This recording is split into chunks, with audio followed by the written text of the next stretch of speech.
The table to be set, and then they come and, partake of whatever is there. It wasn't too difficult at the time that I was picked as one of the people to come and appear in WNTV. The audition was actually carried out before my time. I got involved in so many other things, trying to get a job, trying to secure, something, to alleviate poverty. There was not too much poverty in Nigeria at the time because people could still make a living for themselves and, get by in society. But I was lucky that I had an aunt who was a nurse in the hospital in Ibadan, UCH in Ibadan. And she was married to an Englishman, and the man's friend happened to have been the man, Mr. Mathers, who was brought as one of the technical partners to WNTV. So we met at a dinner party, and just as you and I are chatting, I was only 18 plus. I was 17 to courtesy. And one of the judges, I think, who was then Mrs. Abayomi, Lady Abayomi, said that I delivered my lines very well. If I were the Lord of Tartary, I would do this and that and the other. So I came second. And when I got back to the school, the nun, Sister Marieta, said, you were not paying attention. So whatever you do in life, you have to be consistent. You have to perform well. The way we're trying to do now, the way we're trying to project your voice and whatever it is you have to offer with a lot of humility, not, trying to show off or to project your own image or whatever message you have to deliver. You have to make sure that it is well delivered. The following year, St. Mary's Convent School, which is my old school, which is 150 years old in existence, went to the same King's College Hall, and we beat a lot of secondary schools. We came first. Pied Piper of Hamelin. Have you ever heard of that poet? Pied Piper of Hamelin was about someone who wanted to get rid of all the rats in Europe. And all he did was to play the pipe. So that is what we were more or less doing. That's what you and I have done. Being a Pied Piper, trying to get off all the ills in society.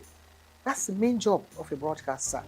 There's so many things happening in the country, and it's only TV and radio that binds the country together. If the country falls apart tomorrow, we will rely on someone from radio or from television to make the announcement, to introduce the head of state who has just won the election or the one who has just taken over.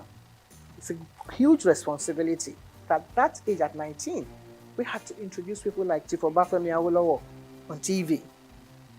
We had to introduce people like Akintola, Oladoke Akintola, as the premier. And when everything broke down and it all went into smithereens, they brought in Chief Majekodumi as the administrator of the Western region. All this happening before our eyes. There were no other stations in the country except WNTV. And we were there, so we learned quite a lot. In fact, I believe that the whole country revolves around broadcasting. And if you are part of that organization, how would you feel at my age, at 80-something? As young people, perhaps you don't know all this history that I'm telling you about. It's a long, long story. But when you sit down, you have to put it all into perspective. You see that, well, some people are actually meant to be in different positions. Some people are meant to be doctors. Some people are meant to be nurses. But those of us that are in broadcasting, it's a huge responsibility. It's a passion. Something. Sometimes you don't even know how you got there in the first place. Or somebody may have discovered you. It's like being in Hollywood in those days. Someone has to develop. So you have the talent, the latent talent, and then somebody will discover you. So that's how I was discovered by Mr. Mathers at a dinner. I was put in that place because I had won the Miss Western Nigeria contest. If I hadn't done that, I probably would be somewhere in the kitchen washing plates, washing all the dishes. So there you are. If that answers your question.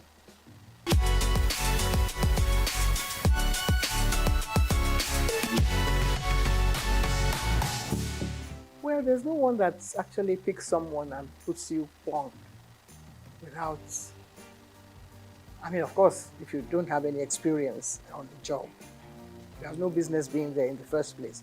But if I had taken part in Five of Hamelin towns in Brunswick, I was only 13. By famous Hanover City, I was speaking like an English person. When I was only a Nigerian,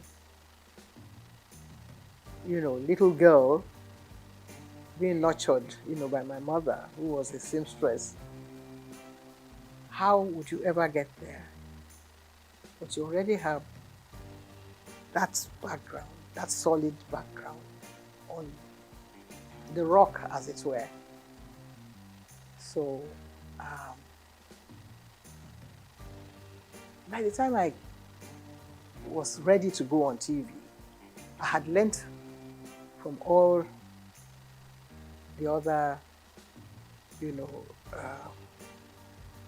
people that I mentioned their names earlier, like Anike Agbaje Williams. And I wouldn't say it was easy, because you always have that, butterfly fluttering in front of the camera or wherever. I think I took to television like I was meant to be there, with all humility.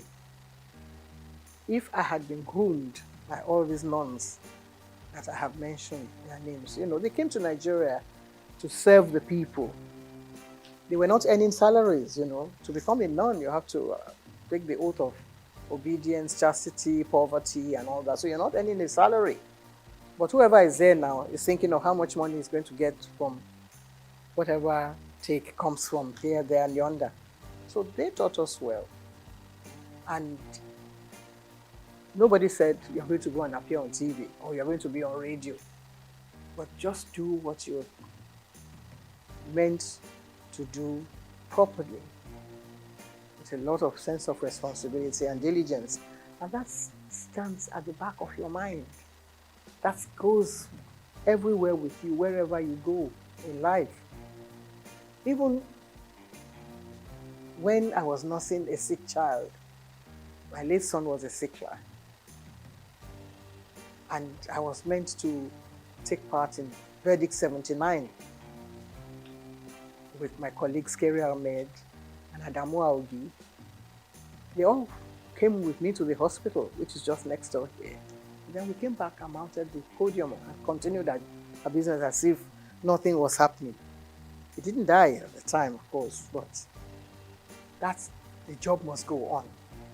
That is always there at the back of your mind. So my first night, I wouldn't say that I didn't have any jitters, that I was not nervous. But I was able to deliver, and I think that was the staying power. That was what kept me going, because other people came on board. I was not the only one. All the members of the board had their own, little nephews and nieces that they wanted to project on TV.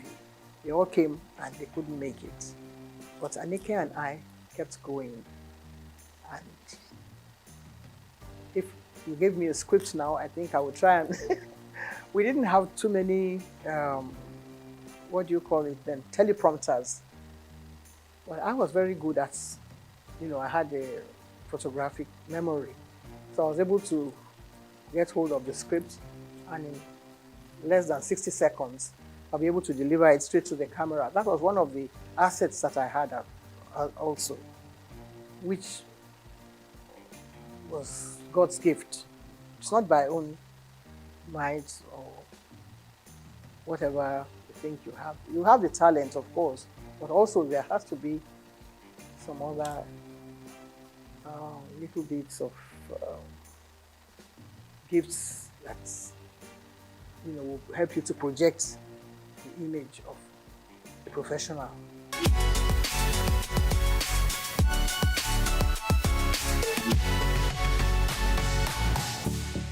Aha. A lot of controversy. There is hardly any TV, radio, movie personality that can scale through that without any, because people are watching, people are trying to find their own little, base of criticism here, there, and yonder. You can't be a goody, two shoots without, any, how shall I say it, problem here, there, and yonder. So everybody has their own way of looking at people. People say, well, what has she got to do?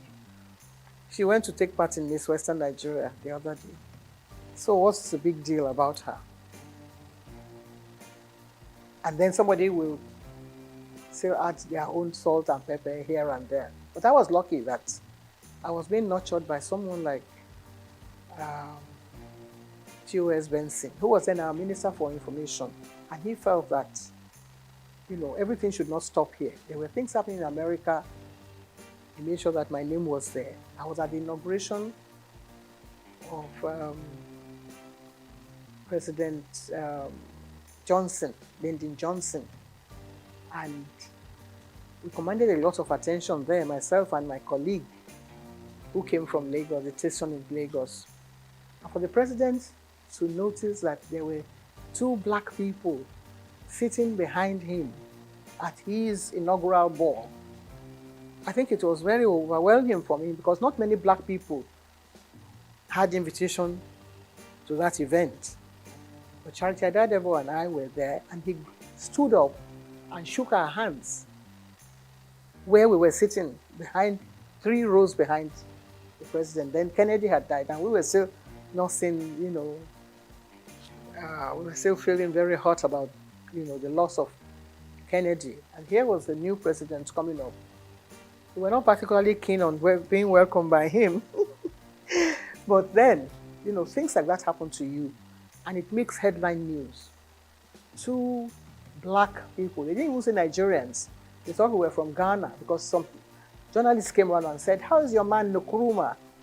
And we said, "No, our own Prime Minister is Tafawa Balewa." They never heard of him then. But then they had to go and carry out their own study and find out who Tafawa Balewa was. And of course, the whole country was very proud of us that we went and actually stole the show at the inauguration of President Lyndon Johnson. So many other things happened. When I came to London, the British Information Office, they were trying to look for someone to host their program. That host happened to be around, so they picked me to host their program. But you don't ad-lib on any of those stations. Everything is written out. The questions, even your answer will be written. You can change it around a little bit, and to make sure that you said the right thing at the right time. So that was how we were able to gain attention. German television also invited us, because they were interested in Nigeria. See how the German Chancellor came to Nigeria. That was what happened at the time. In 1963, we had just become a republic then, from being an independent station in 1960. By 1963, we then became a republic. And we were chosen to go and appear on German television in Berlin. And they wanted a little bit of culture.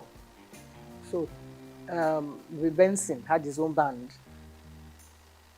So we were chosen to go and represent Nigeria then. Nobody knew who the ambassador was, but they wanted to know who was presenting something on TV. So that's how important television has been. And that, in fact, we were the first television in the whole of Africa. The very first station, WNTV, that was a call signal. WNTV, first in Africa. There's nothing like that now. Nobody wants to know whether you are first or second. But the station that is being run in Nigeria, I think, has the largest number of stations than any other country in Africa. We have about 21 stations, and now it's still, still counting. And yours is coming on board, and so many others. I think next to America, Nigeria should have been the best country for television broadcasting in the whole world. There's not so many countries in the world that has as many stations as Nigeria. We only have to put our heads together. We only have to find joy in whatever we're doing. Sometimes when it's raining, people say, oh, it's raining, and they feel very bad about the rain. But if you look closely, behind that rain, there will be sunshine, there will be something else coming on. You see some silver clouds coming during the rain, but Nigerians don't have the patience to wait for that kind of thing. That's what television teaches you. If you're in the studio, you don't know what's happening outside. You just get on with the job. That's what we were taught. We were taught not by Nigerians. Even when we started, we couldn't go on air and ad-lib. There was always someone there, Mr. Blackledge, to write the script. And if you can commit that to memory and deliver it, they're home and dry. It's not everyone that has a gift, not everyone that has a talent. It's God-given.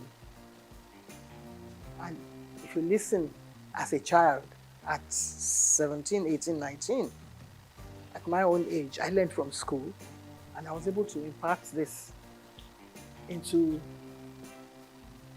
the job.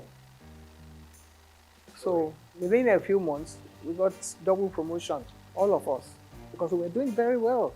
Anika Agbadilun was excellent. Olasope was superb. And so many other people reading the news. We were the first female to read the news. Women were not allowed to read the news. Nigeria started it. BBC wouldn't allow a woman to pick up a script and read the news. We were already there. So that's how we were able to gain this global attention that you mentioned.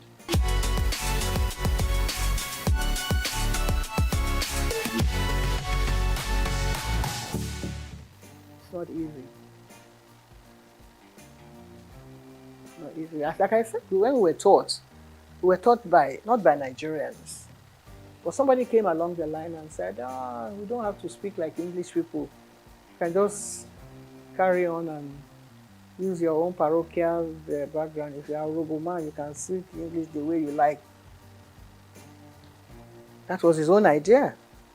Because he didn't believe in us doing all this la-di-da and trying to, say things the proper way. But that watered down the standards a bit. Because then everybody, maybe he had a relation who wanted to appear on TV, and he wasn't allowed to because he couldn't speak like Ikenna Ndagoba or Bojalalade and things like that, or Friday Fude or Mike Enahoro.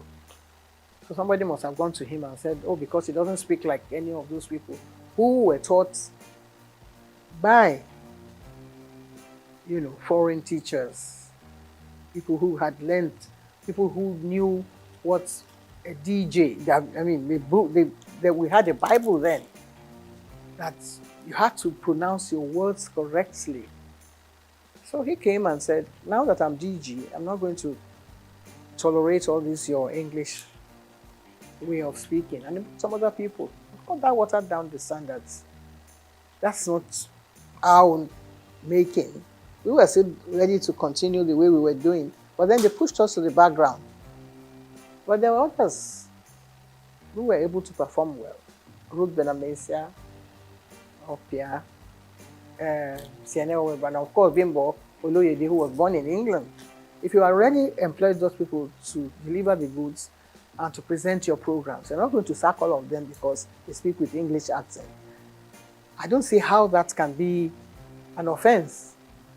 Cannot be, guilty of speaking English well, like the English people. But they then brought out other people. And you had the head of presentation. I became head of the presentation after I came under Ndagoba. And you're trying to prepare your roster. You wanted to put such people online to read the network news. If they say, okay, bring somebody who can speak like Gerard and do a little bit of Ewe on the side. It's part of our culture. So that is what is happening to TV broadcasting in Nigeria. It's all very interesting. So, this cultural milieu and bringing, a touch of Nigeria. Nigeria is doing well in that aspect in the music world. I think we're leading. Some of us who grew up on Handel's Messiah and Mozart, we have to sort of put our hands behind our back now and watch,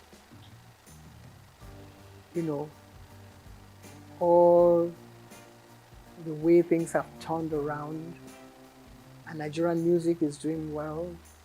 Afrobeat is reigning everywhere in the world. So really you can't find faults with that. So when they watch a bit of Fela and his children and all his grandchildren doing well, and then listen to the channels on TV, you have to take what you get from there as well.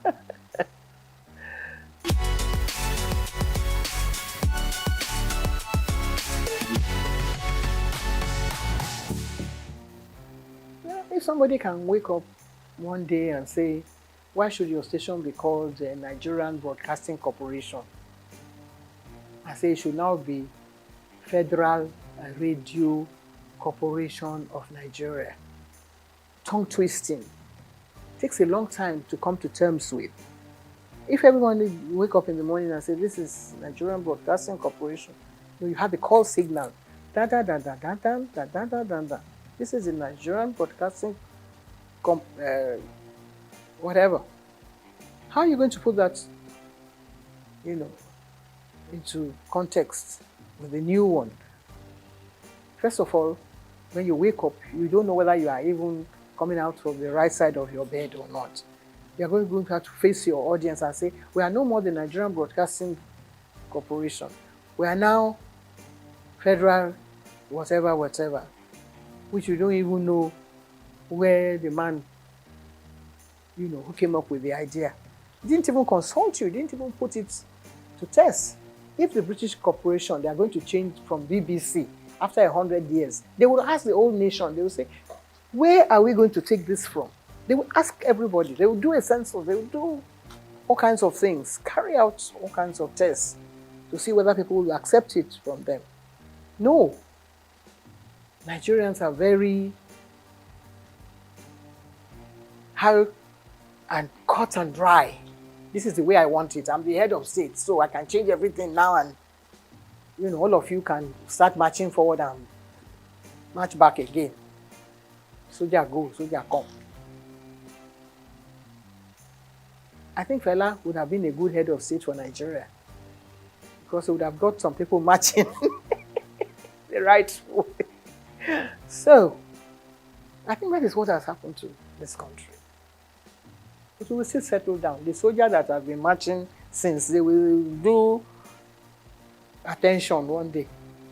And then we'll be able to sort ourselves out gradually. I think we're going through the right process now. People are beginning to find their own feet. If things go around, price of goods go up, Nigerians will find a way to come to terms with that. When we were growing up, everything was done. We won't say according to the colonial rules and regulations, but at least there were standards that were set down for you and things that you had to toe the line. This is the proper way to do things.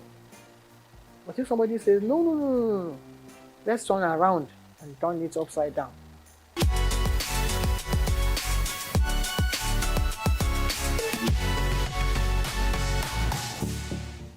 First attack.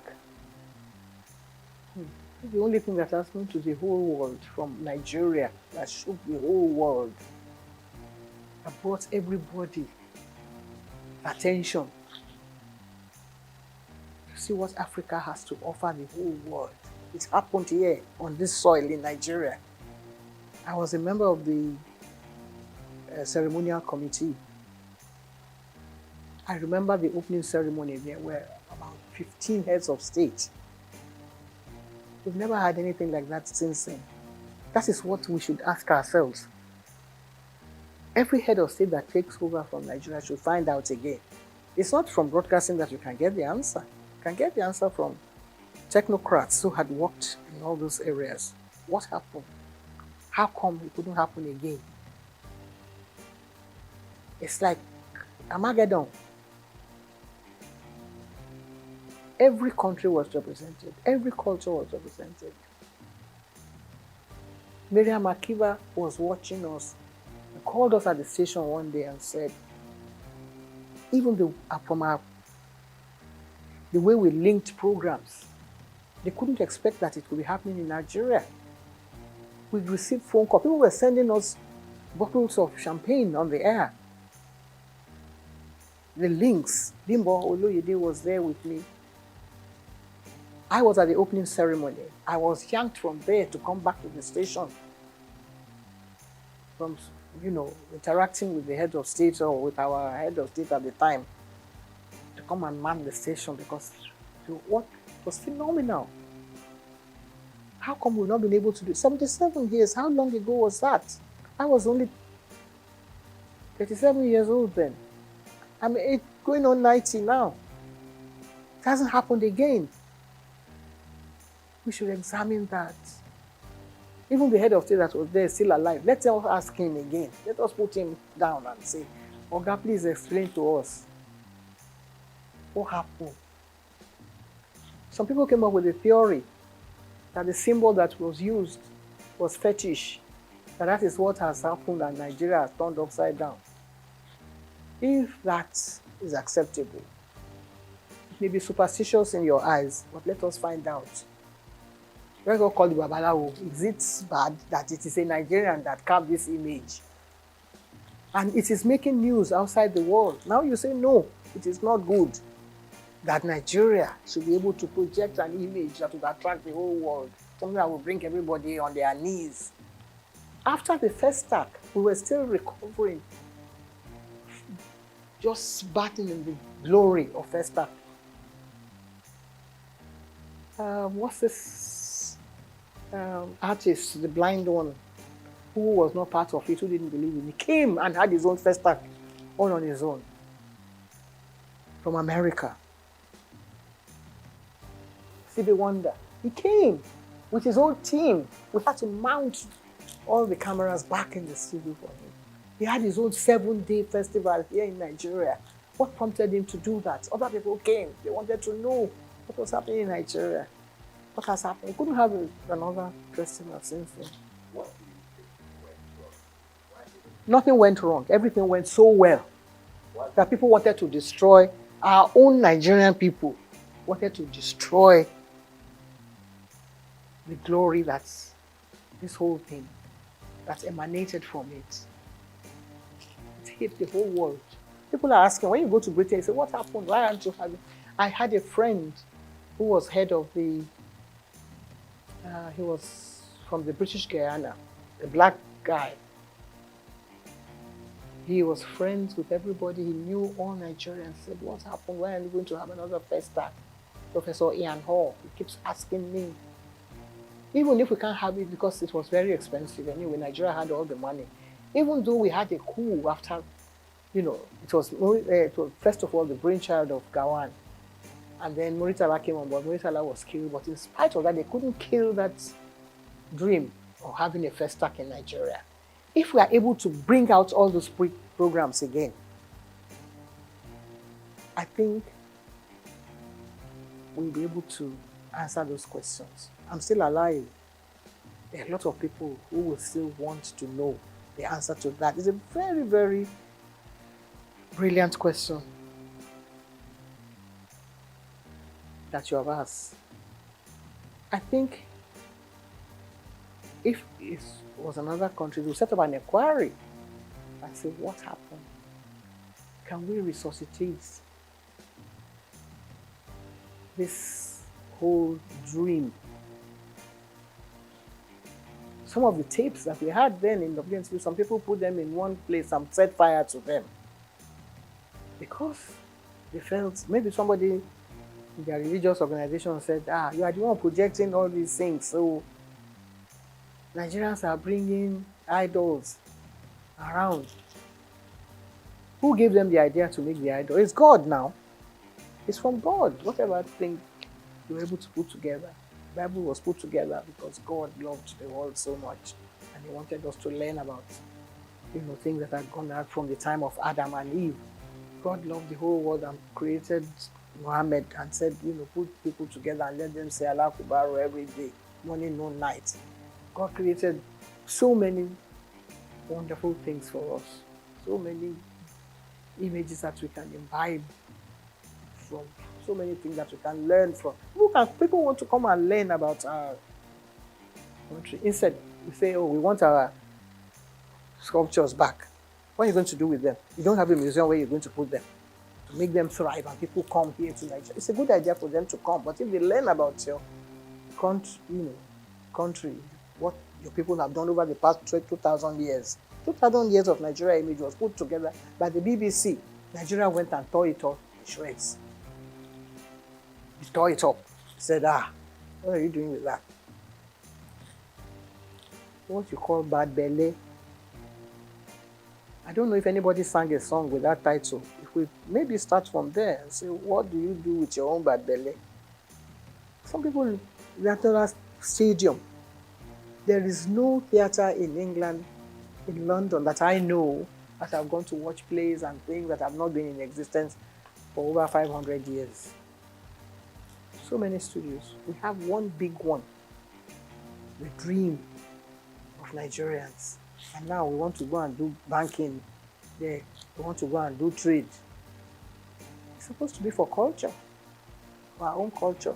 Lagos State will be dragging federal government by the neck and say, no, we own the theatre now. And we want somebody to come and do something there.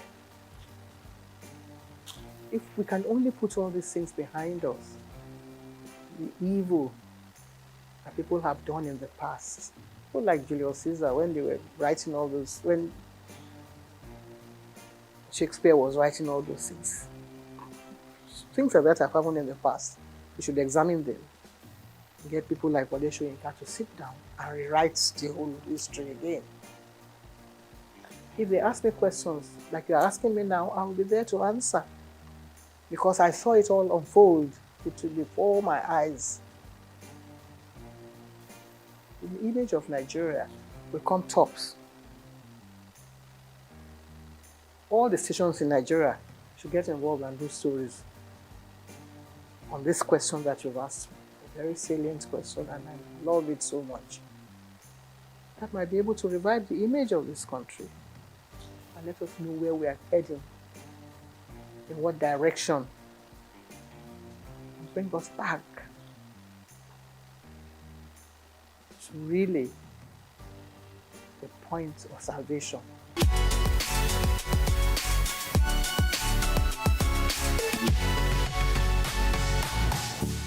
Well, I haven't seen it. I must have mentioned it somewhere. I think on one of the channels. When they was trying to build the scandal around it, and I tried to put the record straight. That wasn't really what happened, and that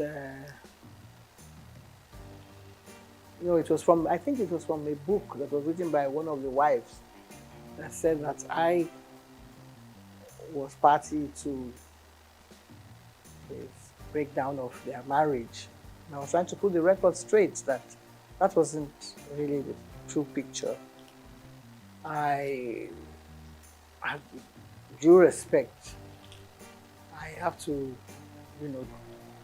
bow wherever I come in the presence of a president of this nation, past, present, or even present, yes. I hope I'll still be around when we have others coming on board. But I was taken aback that the head of state asked me a question that, because in the past, we were in the studios when the head of state came, and we were given scripts of If there had been, there had been several coups, and it's always the presenter or the station like that, the managers that take the brunt of the whole, issue when things like that happen. You don't know who's coming. You don't know how many jeeps are going to be coming in. You don't know how many, what you call their, all those heavy equipment that they drive in as they are coming into the studio. You don't know where they are going to shoot the station down. Nobody knows that. It's only the people who have worked during that period that can relay those experiences. Sometimes you're at work in the morning, by the time you come back in the afternoon, the government has changed. And if you haven't got maybe your ID card, you won't be allowed into the station, or somebody can throw you in or into jail. So all this had happened in the past. Nobody has told any of these stories. People like Segun Lushola or Dr. Kolade. Somebody might come and say, so has happened. I was driving my former husband to work in the morning. I dropped him at the station. By the time I reached home, there had been a coup. Murtala had been killed. And they were under siege, the whole station. Just imagine that kind of scenario. Things like that had happened in the past. But Nigerians don't have that sense of history that wants to sit down and say, well, we want to ensure that it doesn't happen again. Of course, we'll pray that it doesn't happen again. And you wake up in the morning and somebody is announcing something else, different from what you have. A colleague of ours had been, pushed into something that he wasn't aware of. Those are kind of situations that have happened in the past. But this one, we were all dressed in ceremonial costume and trying to, I was the only one that was asked to stay in the presidential, what do you call it, special area that is demarcated for head of states on issues like that. And all of a sudden, the president is following me all about. And I said, this is getting too close for comfort. And I said, what's your name again? I said, my name is Julie Coker. I was trying to play innocent, that I didn't know what was happening. He said, hey, how much did this your dress cost? Sorry, sir. I don't think I'm the proper person to answer that question, sir. Yeah, you don't have answer. It's a bit unprofessional. I mean, not in the profession per se that we mean, but I wasn't prepared for that kind of thing. So I must have given a rude answer to that. And then, before I knew it, Ade Lanwa, who was then the head of Navy, came to me and said, you have been very rude to the president. The president said, he asked you a question and you couldn't answer. I said, good morning, Mr. President, sir. Because when we introduce them on TV, that's how we introduce them. We're now going to be addressed by a new head of state, Mr. So, sir. And I said he should go and ask the president of Souq. I'm sure he has a record of what the question is asking me can be answered, better answered by the president of Souq. If he finds that unbearable or rude, then either that one is not doing his work well or I'm not doing my work well and I don't belong here. But I carried on regardless.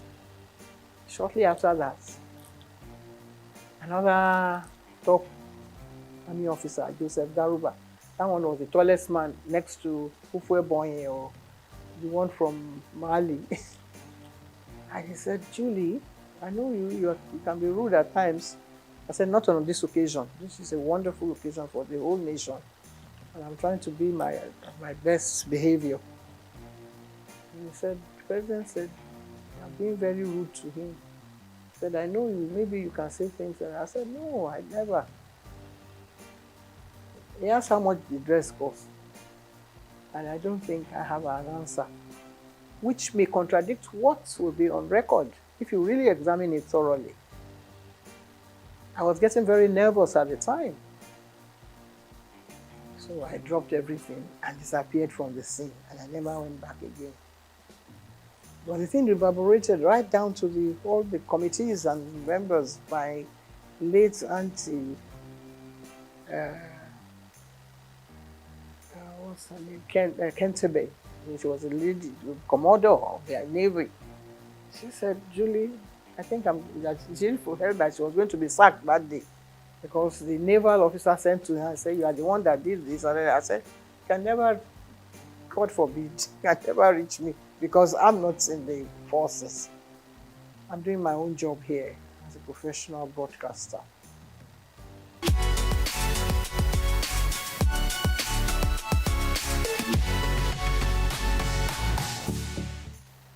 Well, I think it has reached a stage now where whatever you say might be taken against you because there are so many people going to court now and people sent to jail, but things were not as bad as they are now because some of the gory stories we hear and people being, penalized and sent to jail, I think it has reached an astronomical level that it's something that's actually, maybe it was there and people did not want to open the canker worms and let us see what is really happening. In my own case, it was a deliberate attempt on the part of an aunt of mine who felt that there's no child that should continue going to school at a certain age. And they were trying to arrange for me to get married to somebody. And it's a tradition of our people, in Delta, to find out whether the girl is still a virgin. Then they go and look for one old man. It's not this, the one that is happening is child abuse now. I don't know what to call that one. There are other cases too of children being sold into, prostitution and to apply this a trade that by some madams, which is not really acceptable. But there are other areas that maybe some parents cannot pay for their children's school fees, so they send them, into child labor or whatever. I think every child should be given a chance to have, proper education. If Awolowo can start free and fair education to children, whether all genders, boys and girls, see what the results that have come out of that. But in some other parts of Nigeria, they believe that that it's not acceptable in their religion, and so they still keep the children down and send them into early marriage. And a lot of people have people like Dr. Simi Johnson, they were in the forefront of that vanguard to liberate the children who have been kept, into Porda at age 13. And when they have children, they are not able, either they die, premature deaths from, being too early to go into pregnancies and have the children properly and things like that. Different stages, it's a very serious issue that actually I think has been well looked into, not by the United Nations or by, but Nigerian government itself should look at it more, more serious terms and try to find how to deal with it. But that's something that happened in some homes, which is now coming out now, which in the past, members of the family will not allow maybe a woman that is a victim. The child is a victim, but there are other, things that sort of trigger down the line, like a wife, for instance, who is watching her husband, trying to abuse children that are under their care. And the children definitely cannot, rise to the level that a child who's being abused at an early stage cannot continue with her education. So I have been involved in issues like that because I was affected as a 13-year-old when an aunt of mine felt that I should stop going to school. But I was rescued by another aunt. So I was lucky at the time. Not many people have been able to, get through all this kind of trauma. I was lucky that just at the time, the man was busy talking to some other people, and it's like somebody being kidnapped and another person coming to your rescue. So I was lucky at my own, to escape that unscathed and get on with my life. If I hadn't gone through, maybe I would have been having 13 children. My son, oh man. It's good to have children so that the population will multiply. But then you have to make sure that the children are able to, get on with their education. And when you educate that child, you're able to look after other children. I've raised so many children in the process.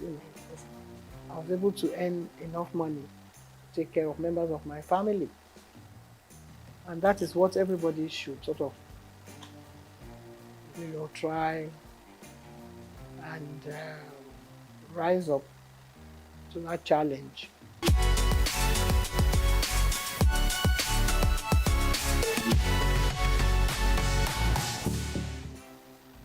Our chief, Olami Koka, was the Babeto of Lagos.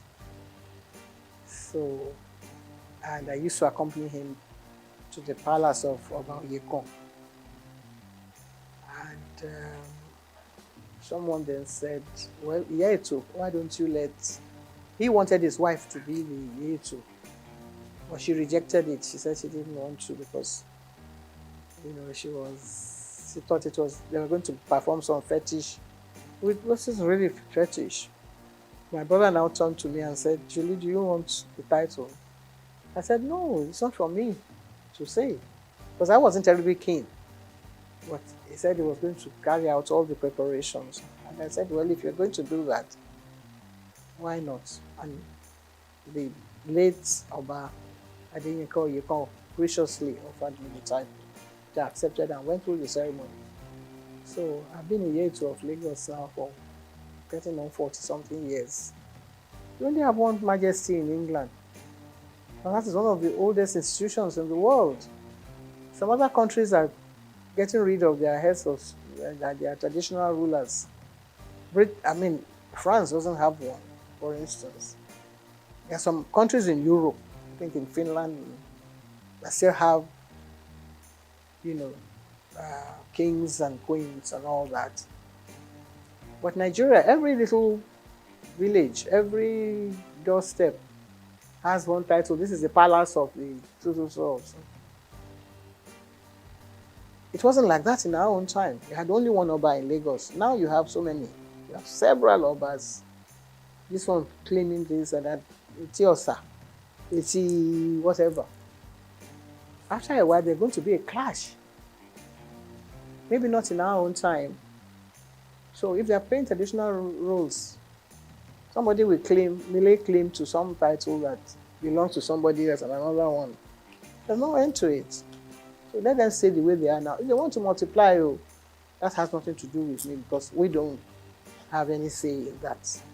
It's not, because you can say now that this station is trying to sell this idea to be propagating an idea that should not be. I don't think anyone should play any constitutional role. If each one has its own, in the states at the state level, they take it, I think it's rotated. After a while, one steps down, another one takes over at that level. If they want to go and attend a meeting at the House of Assembly, that's up to them. But at the federal level, I think, no. No. I don't approve of it at all. Because then you will have some woman coming on and saying that the one that is entitled to the title. It's not, I don't know whether any African country actually accepted that sort of thing. So Nigeria shouldn't start. You know, Nigeria at certain points in any of these things. Once Nigeria starts, other people will start. And before you know it, the whole thing will skyrocket and another war starts. We have enough problem on our hands as it's well now.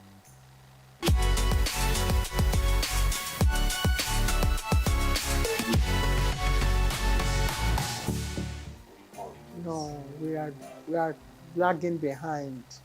It's such a terrible shame that we only have about 4 women in the Senate. It's ridiculous. We seem to be dancing backwards. In that regard, I think that is we're falling short. Totally. There was a time when there were more. There doesn't have to be more women in the Senate. I think there should be maybe 50%. Not even 30 something affirmative, whatever that they went to Beijing to talk about. There should be more. There should be more women participating in politics. I don't know whether it's because, no. I don't want, I just believe that we should have more women in politics. Because women are more sensible. Our women are glamorous, they come out looking beautiful, but their contribution to national issues, I think, more. Look at a man who went to beat up somebody in the hospital, and he says he's a hero. Hero of where? That kind of man should not be allowed to even come and address the press. Maybe the press find it funny humorous to feature somebody like that. There's no woman that will come on TV and speak like that. If you examine every single one of the men, they all have different issues. Some of them have issues about wives and men and things that they have been doing, or they are corrupt and they have been taking money, dipping their hands into different coffers. No woman would do that. I think women are more, serious-minded, and they address issues the way they should be addressed, and they will take more care of issues that affect the nation, girl child issues, health issues. The men don't even care about health issues. They don't even want to know what's happening. The men even wear bigger agbadas than when they are going to the house. First of all, they should cut down on the amount of clothing that some of them wear. They spend more time thinking of their image, how they're going to appear. Since television has now gone into the chambers, you find that they spend more time, on things like that. And it's ridiculous. We watch other countries, the way their parliamentary issues are being addressed. We are not learning anything from that. We shouldn't be learning from them. They should be coming to learn from us if we are doing the things we're supposed to be doing properly. But if women are really at the forefront of all this, I'm sure that they will be able to calm all those hot issues that erupt sometimes in the houses.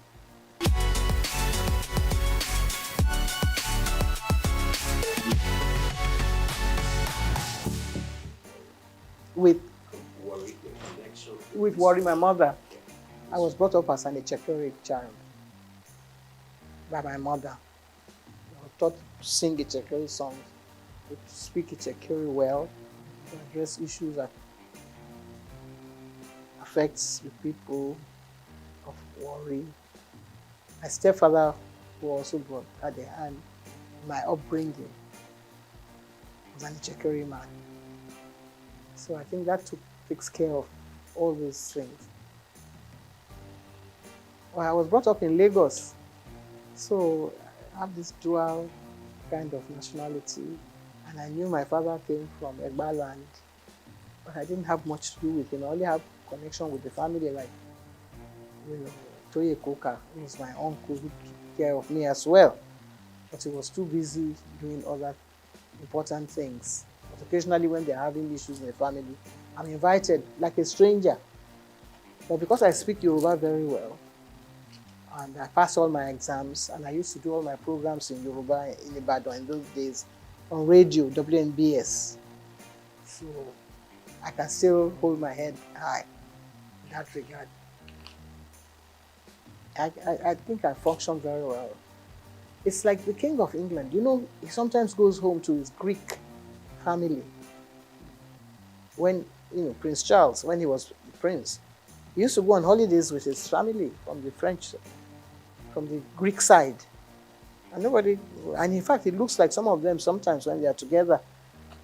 So yeah, I think it's allowed.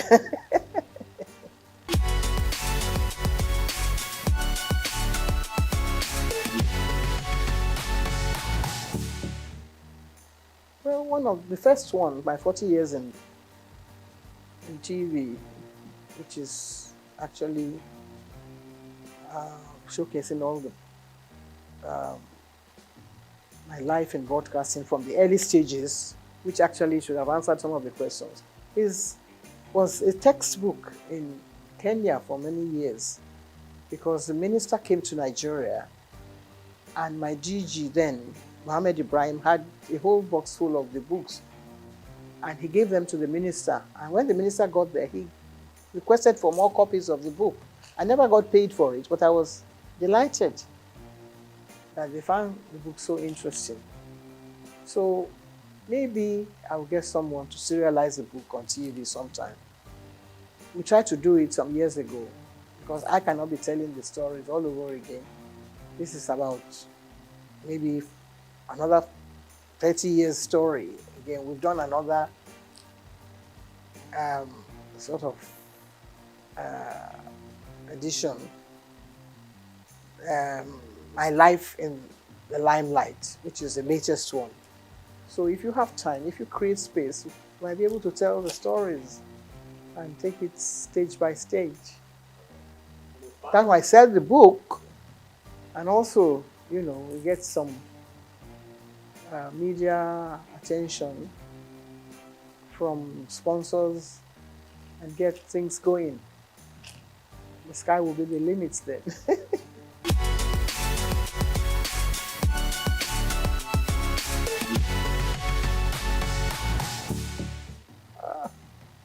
Well, eat well, eat the right food, type of food, eat chickpea pepper soup, or anybody else who's cooking pepper soup now, because then you don't have too much oil.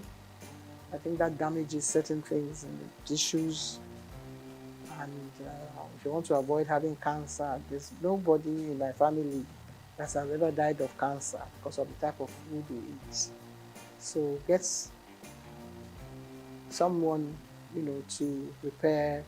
There was a time when chickpea food was being prepared in the museum, and people used to go there to collect the ingredients and the menu, and people live well. So people are eating Chinese food, which is good. It's healthy and lots of vegetables. I recommend that for people.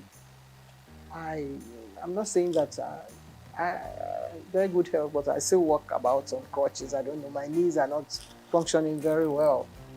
But still, if you say you paid me compliments, I accept it. Thank you very much.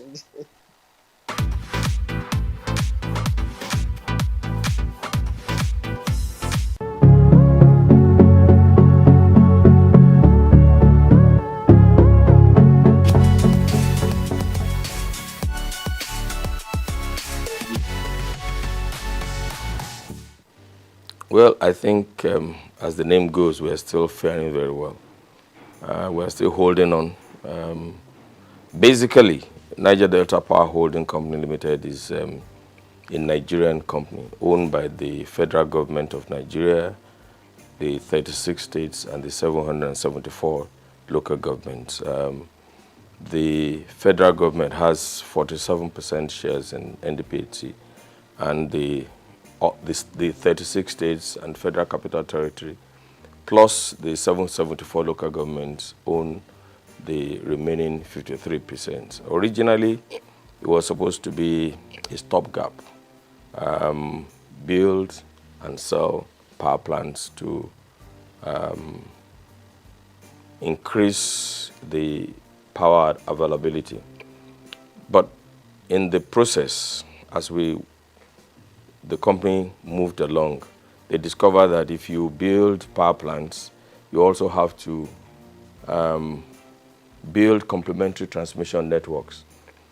And then if you have transmission networks, you will also need the distribution network so that the power can ultimately get to the consumers. And so because of the gap that was in the sector at the time, Niger Delta Power Holding Company Limited was asked to build more power transmission networks, substations, injection substations. So over time, we had grown into the behemoth that we are today. Principally, we have 8 power plants functioning now, and then 2 are in the process of being completed. So that's what Niger Delta has been. But basically, I can say without any iota of contradiction that Niger Delta Power Holding Company Limited has been able to increase the capacity, the network capacity, by about 50%, and of course the distribution capacity by about 60%. We are capable of producing up to 4,000 megawatts now, but there are still some constraints in the transmission network, which is being addressed by the various arms of government and the various stakeholders in the sector.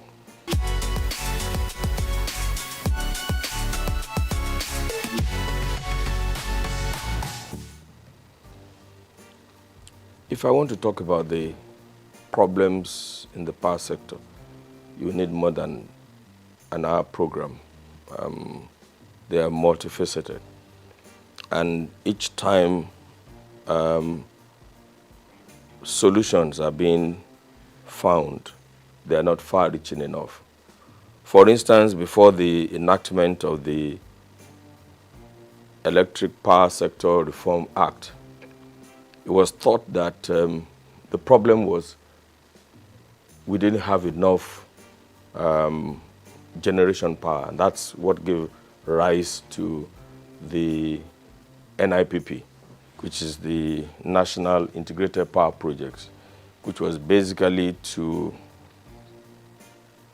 increase the power availability in Nigeria. And there were gaps because at that time, I don't think the solution was holistic enough. I'm talking of during the time of President Olusegun Obasanjo. You remember the National Integrated Power Project was conceived at the time. And it's strange that for the past many years, we are talking about 4,000 megawatts, 4,000. In reality, the available power in Nigeria is about 16,000 megawatts now, between 13,000 and 16,000 megawatts. So you wonder, why are we producing or generating or putting on the grid about 4,800 megawatts? So there's a gap. And the gap is basically the fact that the present network is aged. It's inadequate. There is fragmentation in the sector. You have, as of today, about 26 different bodies in the power sector. And it's a typical Nigerian problem. Once Nigeria identifies a problem, they create another agency to deal with that problem, rather than looking at the problem in the eye and say, this is the problem. And I can give you so many examples. For instance, traffic, which is very basic to everybody. When after the Udoji Award in the early 70s, I think it was in the early 70s, and people had phoned to purchase cars, traffic began to grow. Now, instead of taking a holistic attitude and train the police to do what they're supposed to do, expand the road networks, and begin to put a culture of driving properly in the country, we created the yellow fever, the traffic wardens at the time. You remember at the time, traffic warden was separated from the Nigerian police. That's right. And the problem was not solved because the people were still constrained to virtually the same network of roads, more cars on the same network of roads.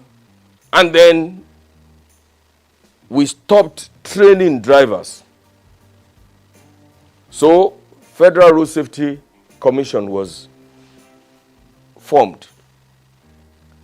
And of course, I'm sure that you all know that the problem became worse. And now all of the state governments are creating their own variants of the Federal Road Safety Code. An example is LASMA in Lagos. And the people are still on the same roads. You know, so whereas we had 200 cars on a stretch of road, now we have 1,000. Now we have drivers who cannot read traffic signs, which are not even there. So today, when people see traffic lights, either in Abuja or in Lagos, I mean, they don't even know what to do. I'm sure that, I can't remember the last time we trained drivers in Nigeria. I cannot remember the last time we trained drivers in Nigeria. You know, it's the same thing with the issue of corruption. When we detected, corruption was increasing, we started creating so many variants of, and I always ask the question, where is the equivalence of EFCC in the countries that we are trying to be like? So we have created EFCC, we have created ICPC, we have created Bureau for, what's that other agency? Sorry? No. Those are another problem entirely. The BP and the BPP, you know. I mean, I'm talking of Code of Conduct Bureau. But in all honesty, can we say that corruption has reduced in Nigeria? Can we say that?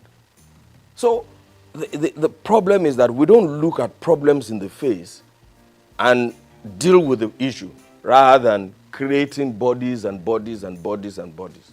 We don't have the variants of EFCC, ICPC, and Code of Conduct Bureau in the countries that we're trying to be like. In this age and times, honestly, it's not rocket science. There is hardly anything you want to do that has not been done before or that is not being done in some other places. I mean, so you see in various sectors that once we identify a problem, rather than look the problem in the eye and providing solution to it, we create another body. It will appear to me that it is finding job for the boys, you know, and that is one of the reasons why we are where we are today. I cannot remember the last time anybody had to do driving tests to obtain a driver's license. I can't remember. In the US, if you want to obtain a driver's license, it's a long process. And I remember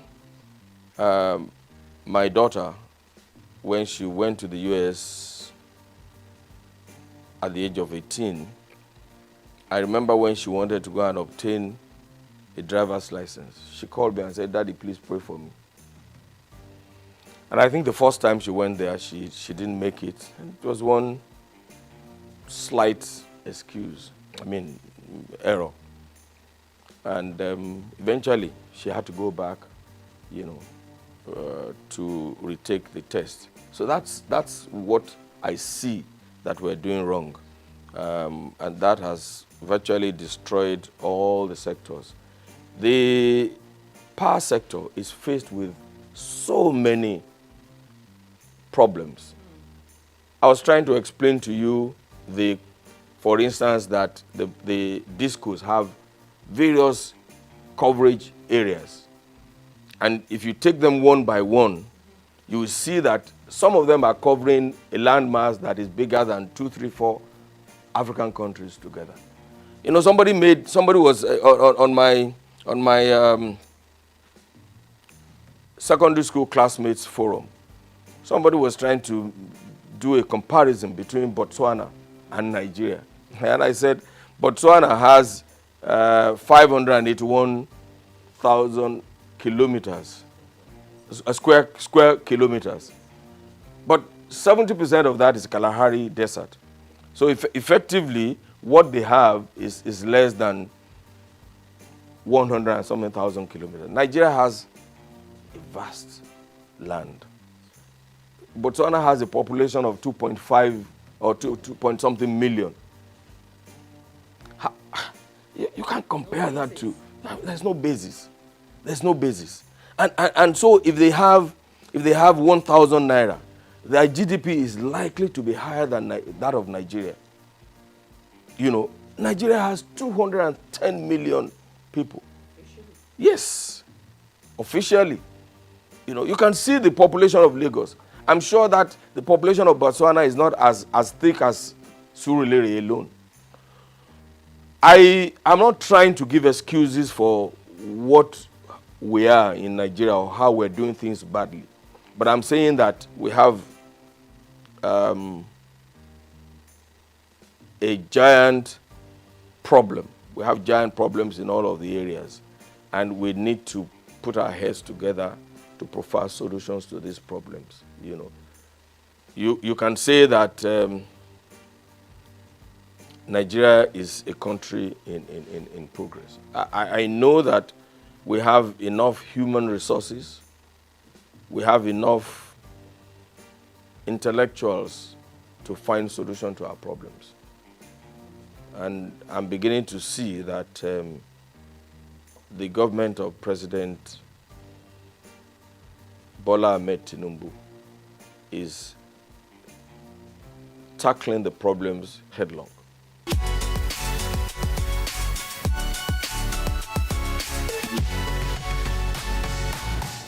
I don't want to say that they work in silos. I mean, it would not be absolutely correct. I don't want to say that. That would be too negative. I would like to say that there's need for better collaboration between all of us. And then one of the greatest things that we need to do is that there must be a coordinating agency that is not encumbered with or by bureaucratic procedures.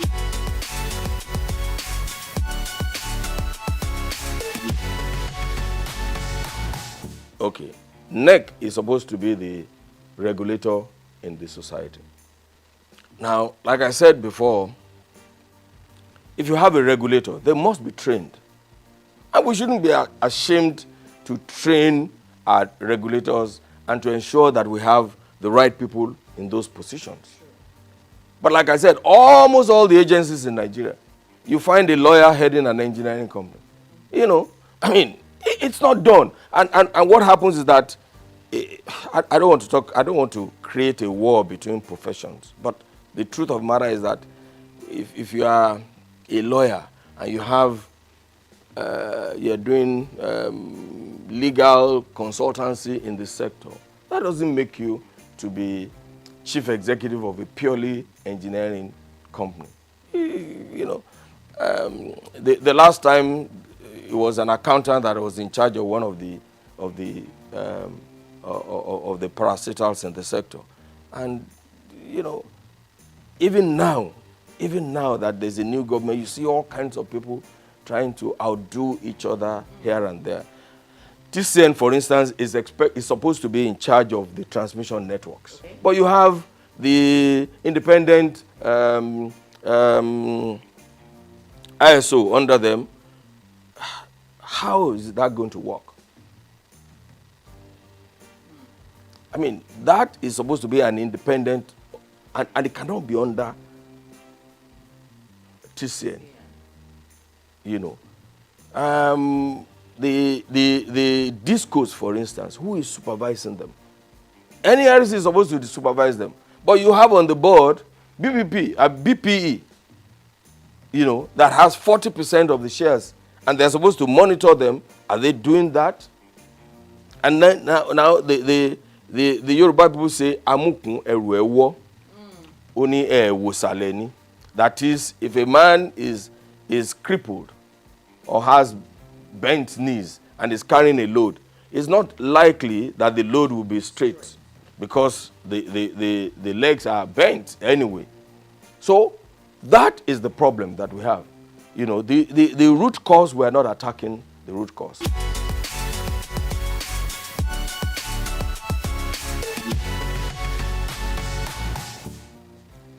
You know, the electricity power sector reform has a transition program. But unfortunately, because we didn't do the privatization properly, we gave it to people who have no financial resources. They borrowed money from the banks to purchase the concession anyway. Or, you know, because they borrowed money from the bank, they don't have enough funds to repair the aging facility that they inherited. So that is a problem. Now the bank is on them. The bank lent them money for 5 years, or you know, whereas this is a sector that is, you need long-term fund. You know, you need to have enough money to lay new cables, replace transformers. Some of these transformers have been there since 1960 something, to replace them. Look, where I come from in Ondo South Central District, we have not had power for up to 15 years now from the national grid. Everybody is an electricity generator company on his own. When we stepped into it to see what was happening, we discovered that the distribution company did not have enough money to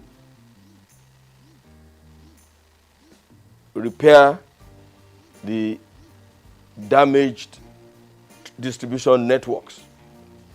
So NDPC stepped into it, and we've spent almost 3 billion to repair all of that. Or almost 3 billion.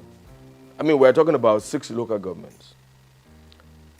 At a point, by the time we had finished the reticulation of the networks in 5 of the local governments, we discovered that there is the source of supply is from Ondo.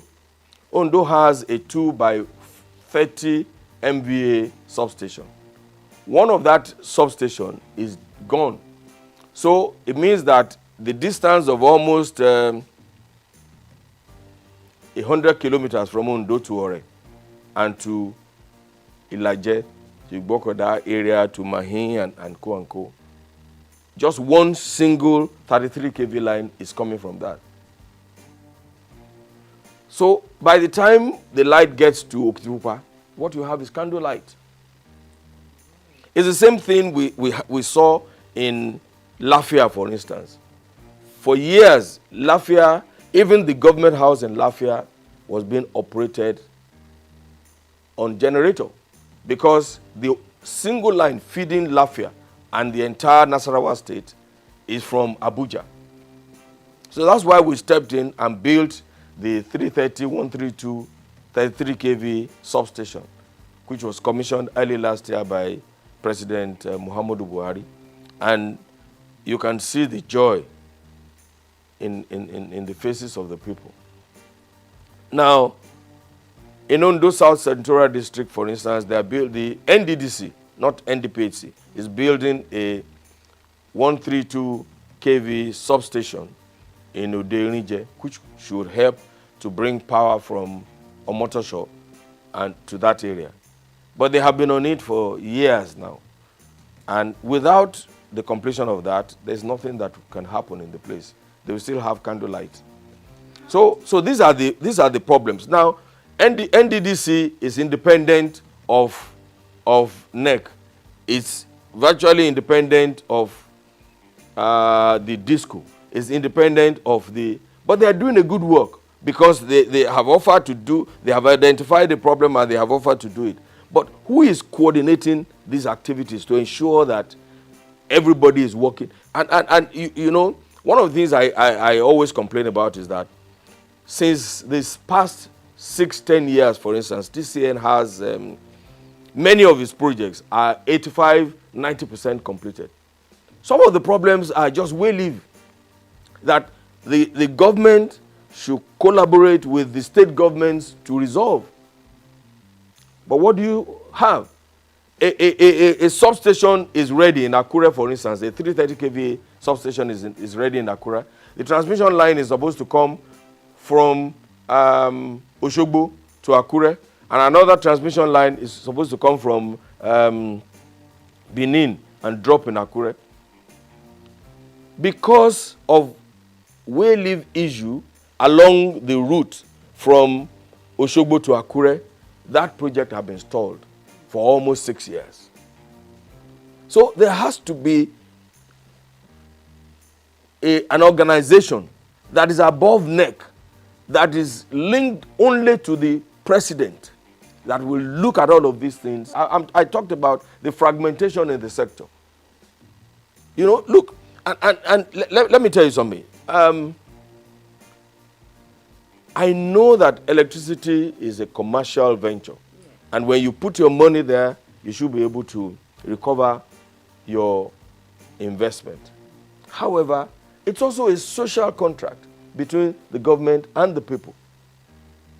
It's a social contract. You know, so if you have such a transmission line, everybody should be involved. And I remember that it has to be a responsibility. I remember when we were doing a project in Owerri.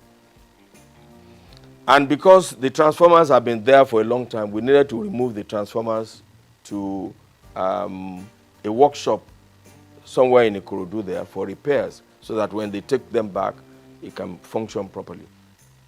And we had given authority to the EPC contractor to go and remove the transformer. But of course, when the community saw that they were removing their transformer. This was a transformer that has not been functioning for the past 10-15 years. They refused to let them go, and the governor had to intervene. The governor also refused to let them take the transformer away. I had to personally intervene with the governor, speak with the governor, write an undertaking before the transformer can be moved to the workshop for repairs. It's not repairs, but you know, they need to change the oil and, you know, make sure it's in good working condition, because it's been on the plinth for 15 years. So there has to be a coordinating agency that is devoid of bureaucratic encumbers. You know, initially, NDPAC was created from the federation account. The initial seed money for NDPAC was from the federation account. However, since we started producing electricity, let me put it that way, we don't receive subvention from the government. So our revenue is from the sale of electricity, sale of energy to the network and to what we call willing buyers. For instance, you will see that we still, even outside the country, we sell power to countries outside Nigeria. Yeah.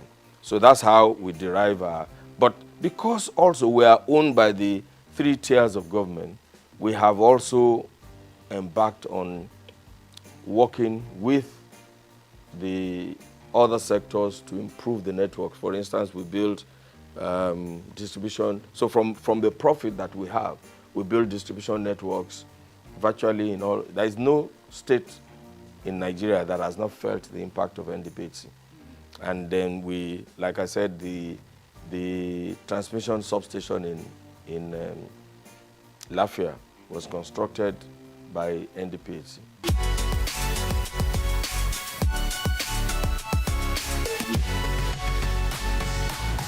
It's like LNG. I mean, LNG cannot receive subvention from the federal government anymore. You know, I mean, of course, initially, government put in their own investment and the private sector put in their own investment. I'm hoping that we will move away from this structure in NDPAC I'm really hoping that we'll and adopt the NLG structure, for instance, and bring in a huge investor to acquire 49% so that we can start operating like an LNG. You know, there's a lot of confusion in the society, in you know, and even those even some high government officials don't even know the functions of NDPC. They don't even know. I mean, we were in a gathering some time ago, and a former minister who claimed to have been a part of the conception of NDPC was annoyed when somebody threw a question at him, and he said, "What are you talking about? I don't have power in my house, and you guys are sitting down there." And I had to lecture him and say, "Hey, I'm not supposed to put power in your house. I'm just a businessman, you know, in the sector, producing oil, producing power, electricity, like every other person, like, what's the name of Elumelu's Transcorp Power, and selling it. That's all we are."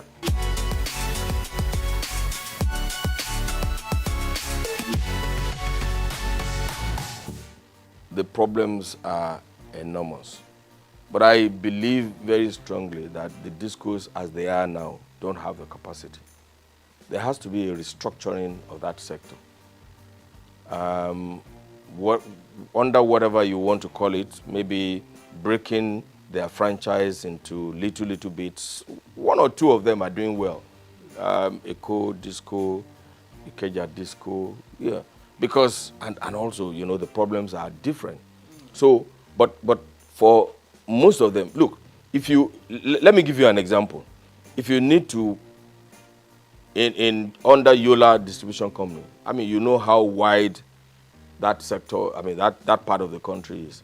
If you need to take a 33 kV line from one town to the other, you may be doing 100 kilometers. Whereas under the Eco Disco franchise, I mean, 100 kilometers will do 2, 3, 4, 5 communities. So we need to restructure these discos. We need to support the discos to develop a new program tailored to reduce ATC and C losses. What is ATC and C? Aggregate technical, commercial, and collecting losses.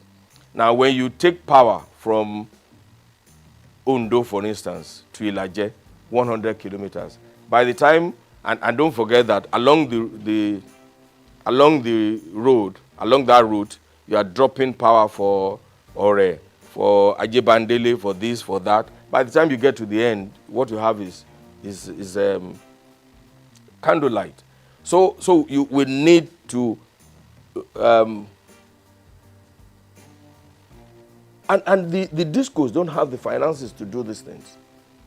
I said earlier that the privatization was not properly done. Okay. I'm not sure that those people have an understanding of what they were getting into.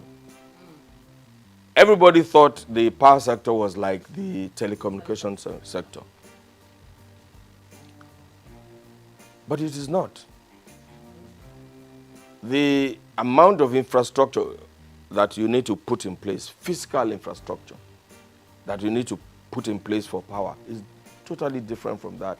Because apart from your cell in telecommunication and the handset there's nothing that you need to do. You probably don't need to put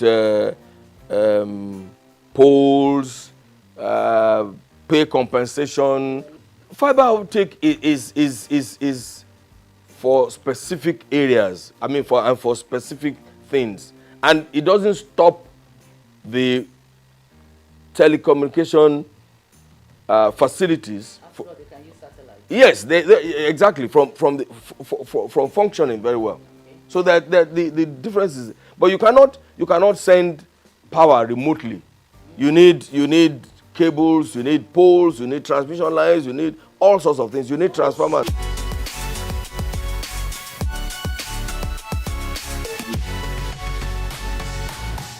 The discos should be responsible for them. But when they don't have the fund, what do? You can see that many of them, about 7 of them, are under receivership now. Some sort of receivership or the other. You can see. Because they borrowed money from the banks and they were not able to pay back within the time they thought, they were going to be able to pay back.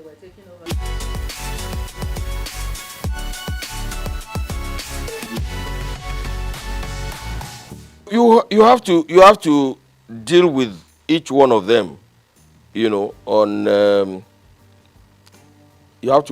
it has to be a tailored solution to each disco. You cannot apply the same brush for all of them.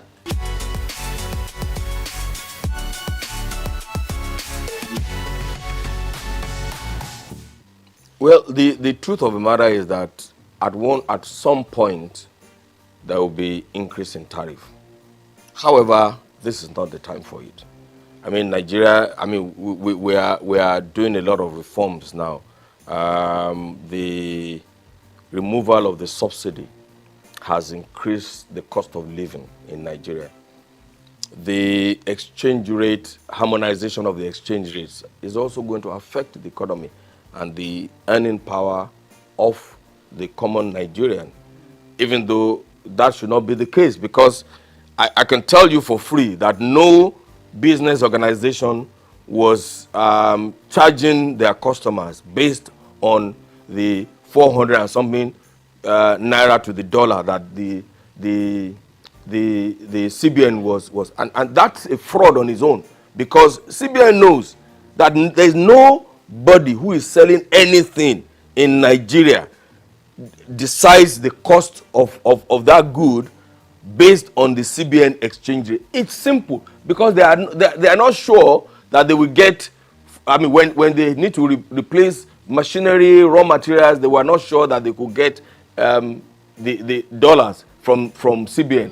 So this is the best thing that could have happened. The Naira float. The Naira float is the best thing that can happen to our nation, Nigeria.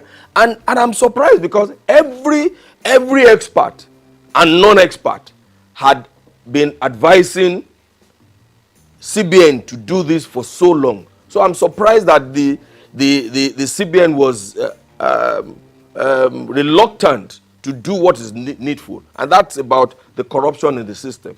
So this is not the time, and I'm advising government too. This is not the time to increase tariff. Honestly, subsidizing the power sector is not good for the economy, because the truth of the matter is that 80% of the subsidy in the power sector is being enjoyed by people who can afford to pay for electricity. That's the truth. The low tariff pays only the rich. The poor people just take advantage, just like in fuel too. Look, if you have 10 cars and you put all the 10 cars on the road, the poor man has only one way to go, just to go to office and come back, and but the man who has 10 cars will want, the wife will take one, the children will take one, the workers will take, and that's what is happening in the sector. So yes, this is not the time to think about increasing tariff. It will look, in the past, the cost of diesel was very high, right?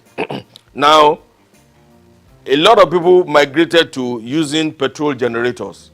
Now the cost of petrol is even almost higher than the cost of because petrol burns faster. You use more petrol for your generator than diesel. So generating power in your house now, where you don't have power supply from the national grid, is a big problem.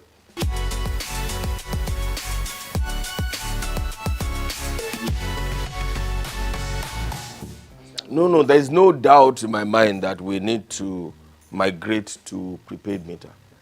Not only intelligent meters, okay, so that when we have intelligent meters, nobody can manipulate their consumption. If you go to some hotels in the past, all of the heavy duty consuming equipment. Their laundry, their air conditioners are connected directly, or they bypass the meters, you know. But if you have intelligent networks, that cannot happen because it will be discovered and then you will be dealt with appropriately. So there's no doubt in my mind that everybody, and it's in the interest of the consumer too, to acquire prepaid meters. And it's not the only prepaid meters that the discos should supply. It should be intelligent networks.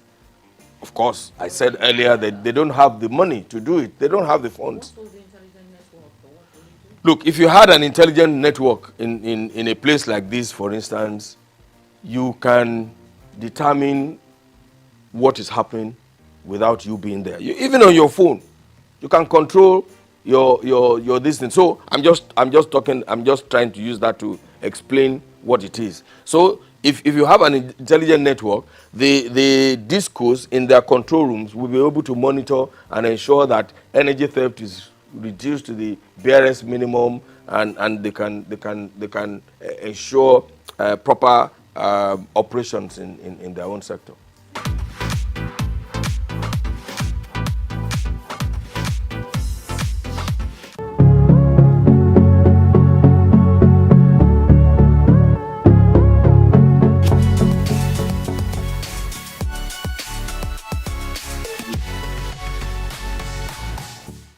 Okay, as you know, my name is Babatunde Jala Ipega. I shortened it. That was part of my journey to Baba Jala Ipega. I was born here in Lagos, just a stone throw away from here, in actually Lagos Hospital here. And I was expelled from school. I went to Corona Ikoyi at the age of 6. My teacher, who I found to be quite unjust at the time, made us all stand, and I remember this, even though it's like 50, almost 45 years ago. But I remember standing outside Corona School in the heat with all the students in my class because one boy had done something and no one owned up. So I found that quite unjust that all of us had to suffer. So I picked up a stone and I threw that stone at my headmistress's glass and it broke her window.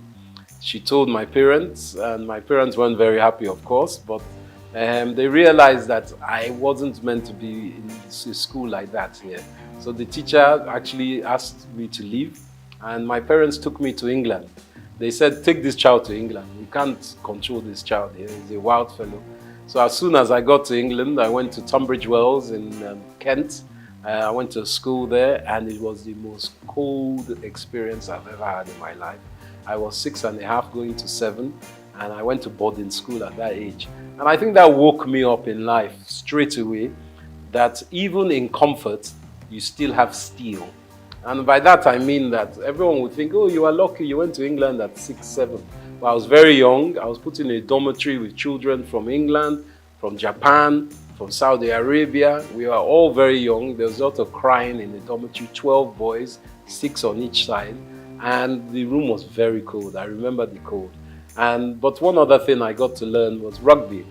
And through my life, rugby and learning to deal with my condition and environment has instilled a strength in me.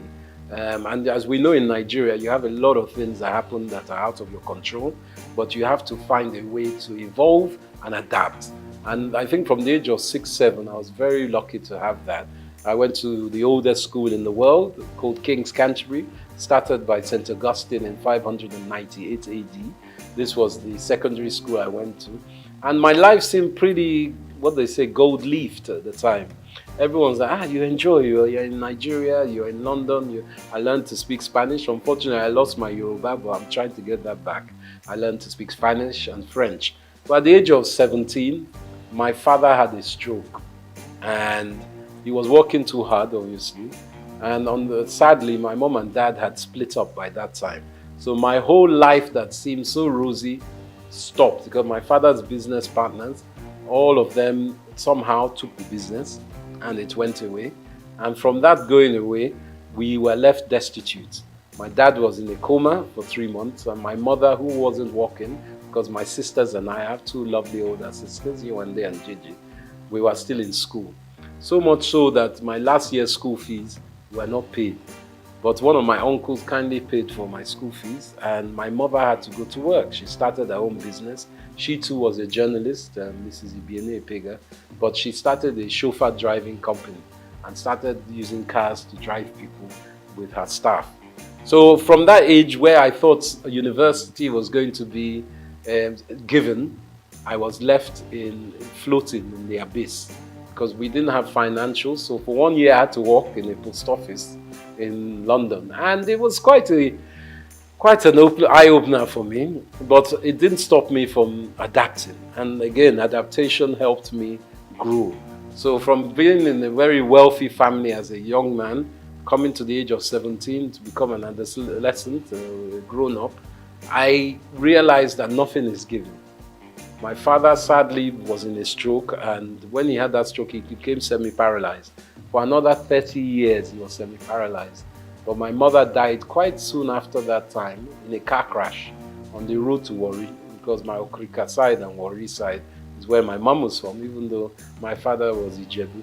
So my mother died at the age of, when I was 21, which was 20 actually, when I was starting university. And my father was semi-paralyzed. So I became the father of the family, even though my sisters were older and far more intelligent than me. But being the man, I had to take control of a lot of things. And I think that's what really gave me the tenacity to understand that I really need to be someone who doesn't just walk in one field. I need to spread my risk. From my university, I did mathematical economics and Spanish. I was able to go to University, Queen Mary College, London University. And from there I finished. As I said, I worked again. So I worked before I went to uni, and then I worked afterwards. And for me, life is about collaboration, communication, and tenacity. And I think those were my first 21 years.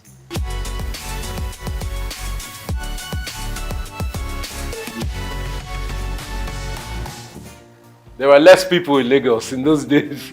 I won't lie. I grew up every summer and even Christmas where we could afford it.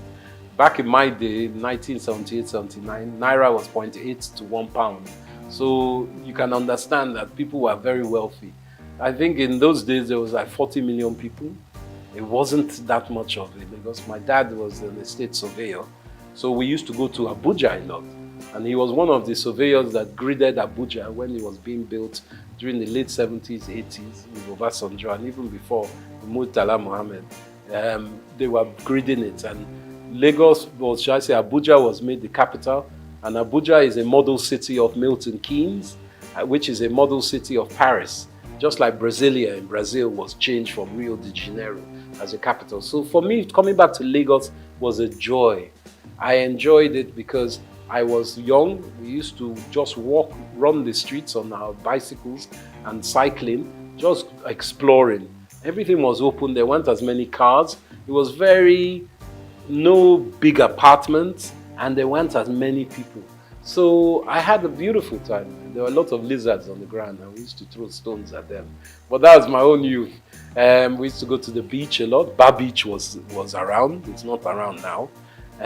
Sadly, my dad used to take me to Bar Beach to see the capital punishment killings of armed robbers, and even Dimka, who was one of the leaders of the coup d'etat against Murtala Mohammed. We saw him shot there. Saturdays was a big day, and NTA used to have a channel. I think they still have their studio there. So one of our aunties, Miss Julie Coker, was there. So we saw a different side of Nigeria. We would go to Ibadan. We'll go to Ijebu, we'll go to Benin, we'll go to Port Harcourt by road. In those days, you could travel, and along the way, we go to Akure, you pick up mangoes, you pick up coconuts, my dad will pick up palm wine, all these things on the road that I don't know if you get it now because security is an issue. So for me, it was a romantic time.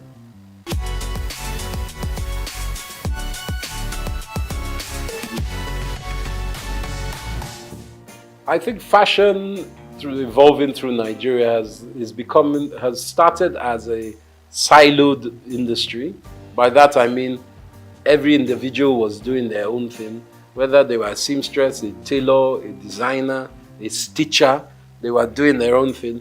But we are realizing that with the 200 plus million people we have in Nigeria, you can't be an individual alone doing your own thing.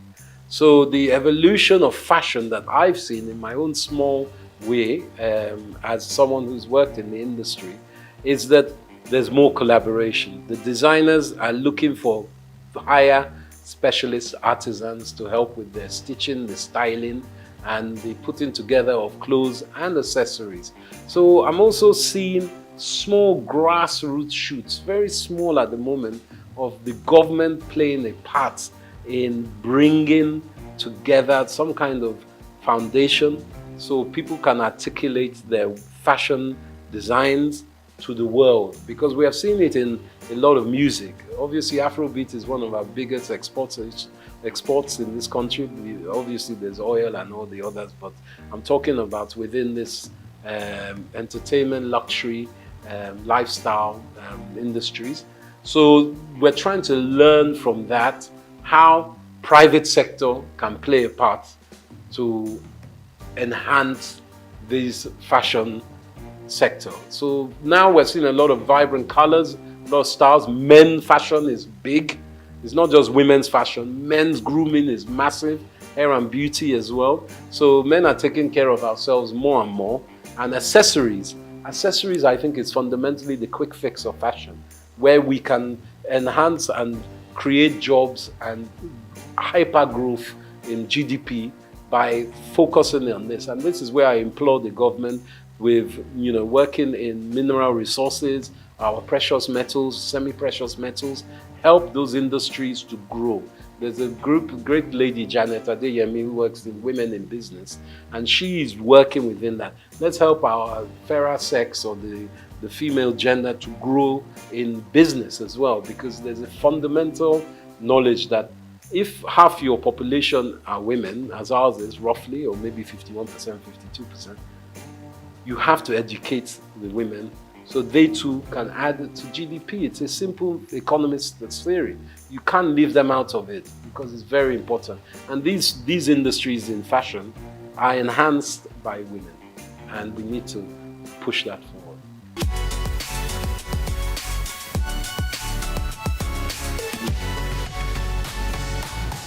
I think the banking system needs to be augmented, and I'm saying this from the government's perspective.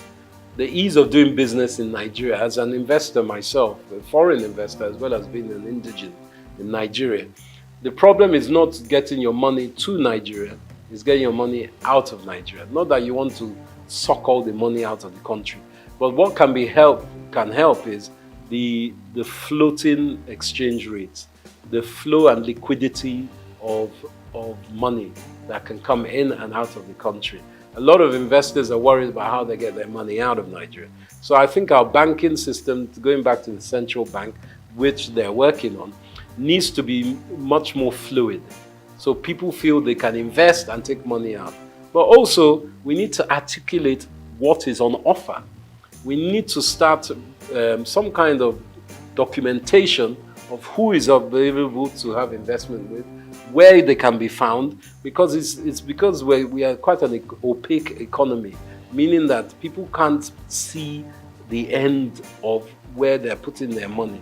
Once we do that basis and open up the lights within which kind of businesses are available to be invested in, I think a lot of investors, domestic and international, will be more willing to put money to it.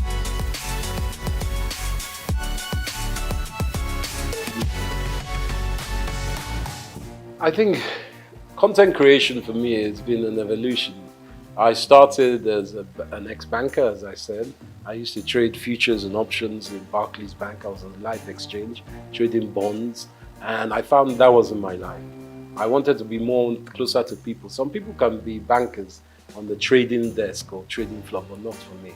So I started doing events. I was very lucky enough to show that I was quite adept at doing events. So a big company called Richemont, they own Cartier, Dunhill, Hackett, They were part of British American Tobacco. They took me on to do their events. So I was doing a lot of polo matches, a lot of Christmas parties, a lot of brand activation events in England. So for me, I got a lot of content knowledge from that. Different styles, people, different countries. But in the last 10 years, I felt that helping companies like LinkedIn, Google, all kinds of big banks in Europe and America was not my remit. My business, EMC3, was going very strongly in America. But as a Nigerian man, I didn't feel love in America. I know that everyone says it's the land of opportunity, but being someone of my own African descent, I didn't like the mentality there. People are good, but the infrastructure is racist institutional, as we know. So I felt I wanted to give something back to Nigeria.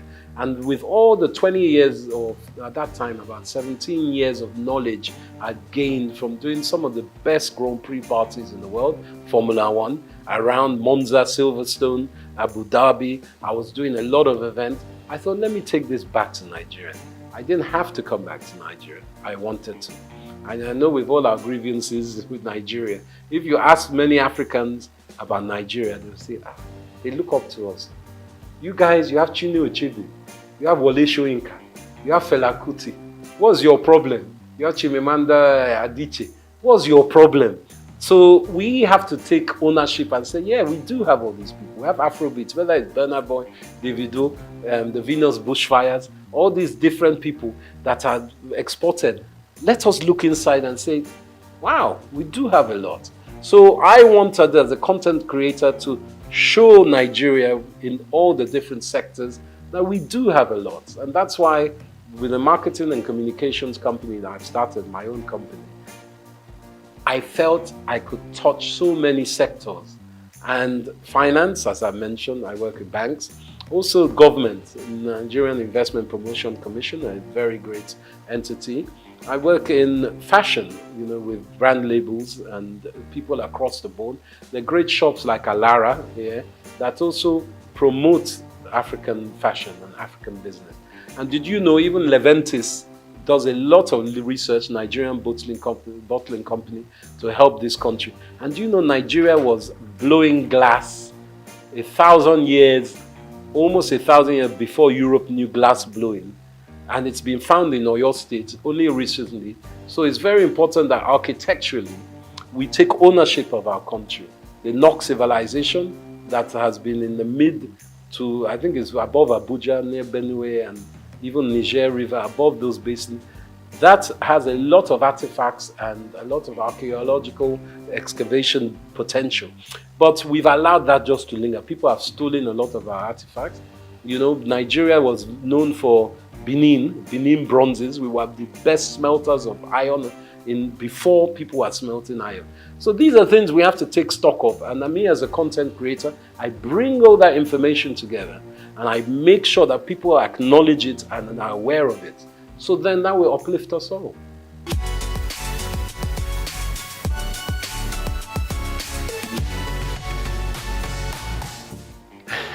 Now, this is a political question. But I believe with our background of the last 20, 30 years, we've had, sadly, leaders who have been militarily inclined, let's just call it that. And as we know, military people, they don't like educated people because educated people will ask questions.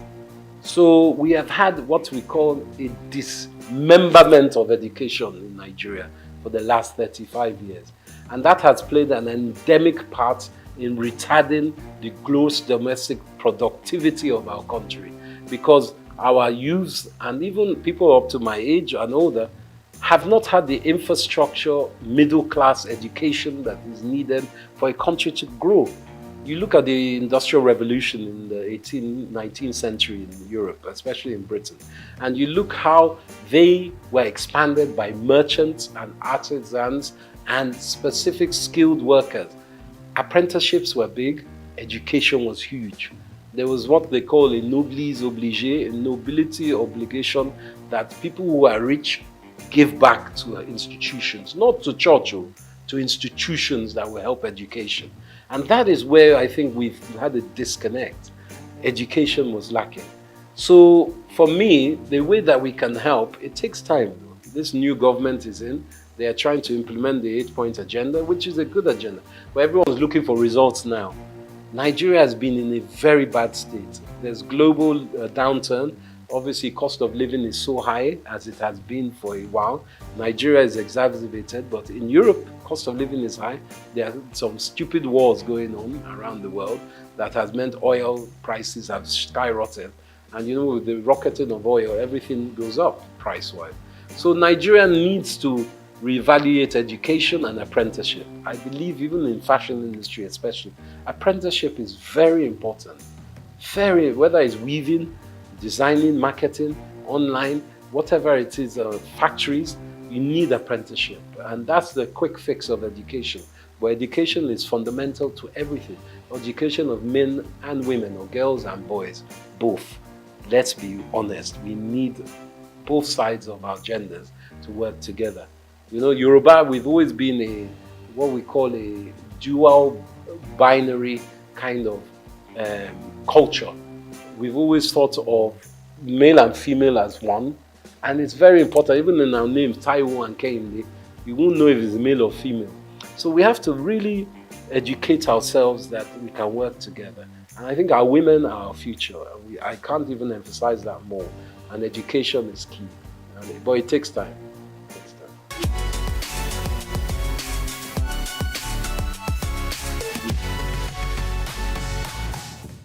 I think Japa syndrome is very real. Everyone wants a better life. Let's not lie. You want a better life for yourselves, but for your family, your parents, your children. And the opportunities in Nigeria, even when you have been educated and you finish graduate here, to find jobs is not easy. The infrastructure is very bad for job creation. And this is being worked on, you know, and the last 8 years has been fundamentally broken. But we know this new government is changing that. But specifically, Japa in Canada, they need our brains. You go across the world and you ask any nation, especially America, who are the best educated, the best, integrated, and the most proficient people, Nigerians. So it's not that we are stupid, it's that we don't have the infrastructure at home. And America, Canada, Europe, they're giving us the infrastructure. So getting out of Nigeria is not easy. There are opportunities and policies that allow it, but going across the border to Libya is not the way. You spend $5,000, $4,000, which is almost 4 or 5 million naira to try and get to Europe, and then you're treated like a dog when you get there. That's not the way. But, you know, there are certain policies that can take you to these countries. And in Britain, for instance, it's not all, the streets aren't paved in gold, but if you earn £1 in Britain, you send that home, that £1 is 1,300 naira. So, and the minimum wage is £14 an hour now in Britain. So you can do the maths of that. So someone who is earning £14 an hour, if they work 10 hours in a day, they've earned over £100, which is 100,000 naira. So the maths, of course, is what makes people want to go there, because even if you are working there, obviously you're paying British rates, so your rent, your cost of utilities, your food and drink, your transport comes into play. It's not cheap there. But the money you send, even if you're only sending £100 a month back to your mom, that's 100,000 naira. So, or 130,000 naira in today's rate. So you can do the maths. That's why people are going. And the security in these countries is, and the education, to be quite frank, is better. But it doesn't mean they are better. We have to build a house, you must thatch the roof from within, so your roof doesn't cave in. And I think that's very important. Not that people shouldn't go home, go out of the country, but they should always come home as they can. Because we need, you see the Pakistanis doing it, you see the Indians doing it, you see the Arabs, they go home and they build their own countries. It's not good to just japa and live. You have to come home as well.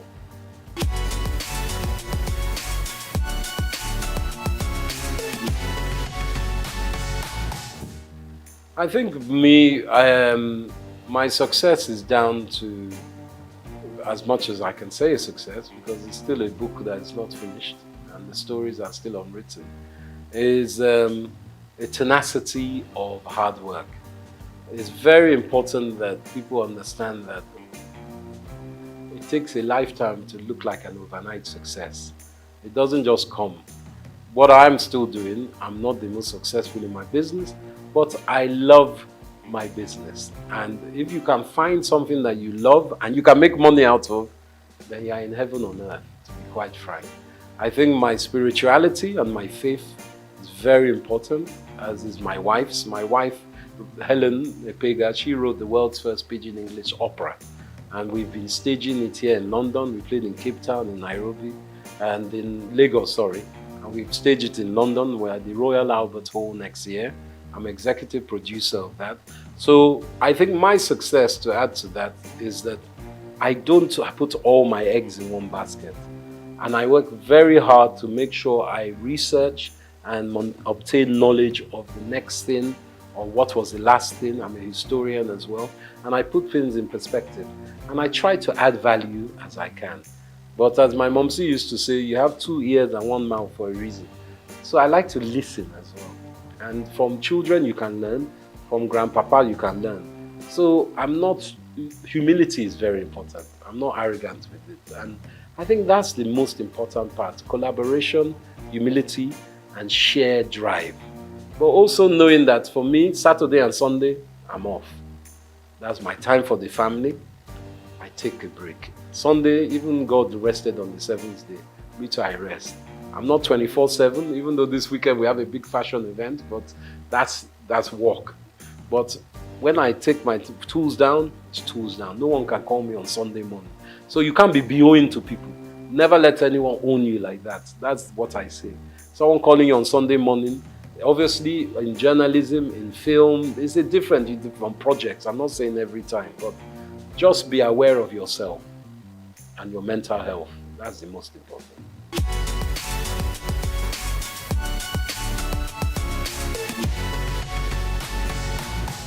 Sure. The world's first Pidgin English opera is a show about a Nigerian fabled people. It's almost like Orisha, but it's not. There are people who are Mami Waters, as well as they are spiritual people. They are the guardians of the galaxy, to use an expression. There is God, the all-faithful God, and the all-knowing God, omniscient, omnipotent. But below that, there are all these almost demigods that look after, let's say, this sector of the universe. And these people are singers. They sing opera. But they sing it with Pidgin English. And you know, Pidgin is a language that is known by most Nigerians, but it's a language that people shun and say, it's a bad language. But they speak Pidgin in Hawaii. They speak Pidgin in China. They speak Pidgin, Old English Cockney is Pidgin. American even is a form of Pidgin because they Yankified English. So what my wife has done, Helen Epega, she's also known as the Venus Bushfires. She is an Afrofuturist musician. She composes songs. So she put together this compilation, which is a Pidgin English opera musical. And it's a show that lasts for about 45 minutes or an hour and a half. It depends if you're doing the short version or long version. So we have tenors, we have sopranos, we have violinists, we have kura player, and my wife plays something called the hang, which is like 2 tortoiseshell steel drums that sound like a harp. And she plays that and she sings. She's the main protagonist in this. And it's a drama about all these people that have come, the Meneme people, who are meant to look after the planet, but they lose their voice. So Earth is, because God is angry with them, the Earth, and says these people are rubbish. But the Meneme people say to God, please, give them one more chance. They're not that bad. I know they're fighting, there's lots of wars, but give them another chance. So the lead Kanate of these Meneme people has to go to the Venus Bushfire, which is the heavenly celestial place, to bring the voice back, to sing Earth back into harmony. So it's a drama, and it kind of plays on our old cultural awareness in Africa and heritage of Nigeria of there are other beings. And you must have faith in your ancestors as well as in a God.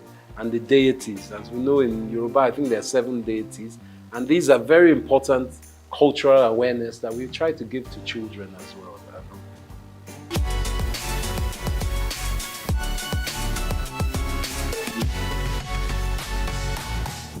I think the filmmaking in Nigeria is burgeoning.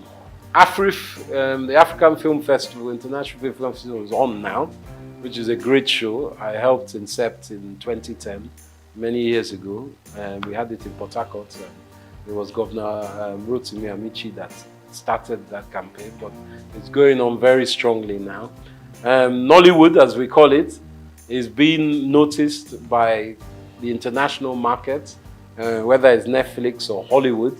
I would like to tell you something actually, which is, I haven't divulged this for many years. My great uncle, whose name is Pa Orlando Martins, God rest his soul, was one of the first African actors in Hollywood. He acted in the 30s with people like Ronald Reagan, Katharine Hepburn, and Bob Hope. And he always played a part as an African prince or chief.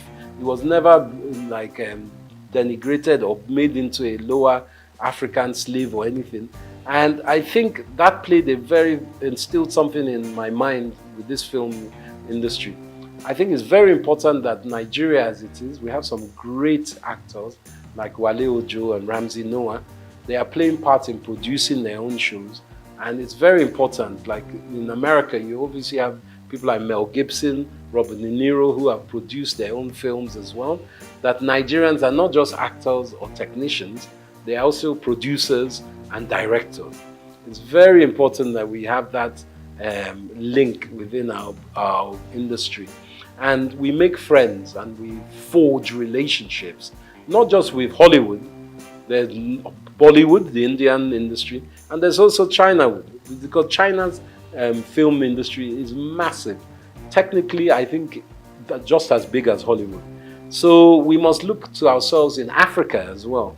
There's some great film makers from Zimbabwe, South Africa, Ghana, and I think collaboration I always use collaboration because I would not be here without collaboration. Obviously, my wife, you collaborate with your spouse, but also my businesses. I have a very good English business partner, Israeli business partner. I've started a new business. I collaborate with all kinds of industries and different sectors. So for film industry, I think it's important that we push our heritage forward because people want to know about Nigeria. In Africa, they love Nollywood stories, and that's a fact. And we can expand by using distribution. Distribution is key. Netflix, all the Hollywood film houses, negotiate with them. Even if you don't get the best price for this show, make sure you check your contract, make sure you get it for your next film. So I think that's important, distribution.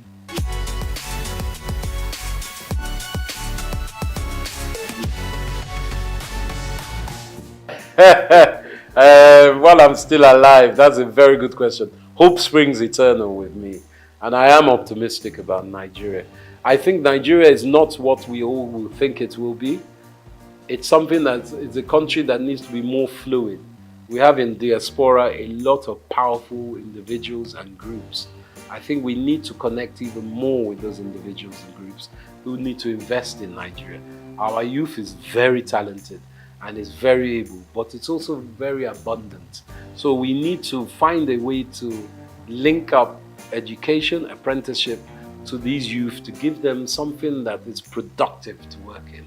And that means expanding your mind as parents. It's not just doctors, lawyers, bankers that we need. We need artisans, we need creatives. And that's the most important point. It's a mind block. So for me, if we can work on Nigeria's mind psyche and the taboos of we don't want our child to marry a musician. You know, even as a musician, you don't just have to be a rapper. You could be a music engineer, you could be a filmmaker, you could be an engineer that works with the technical aspects of editing, you could be a designer. There's so many aspects. So I say to my utopian Nigeria, learn from your brothers and sisters. International research online is very important. And for me, the dream is to see Nigeria as a fluid country of strength in Africa, where we're trading with African countries and we're using what we have as our asset. Technically, of course, we need Europe and America and everything, but we have it in Africa. We have it in Nigeria.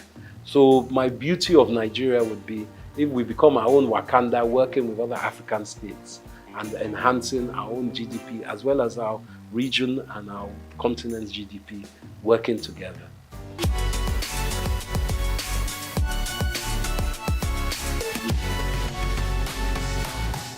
Gosh, my favorite, what's the first one? Food. As you can see, I like my food.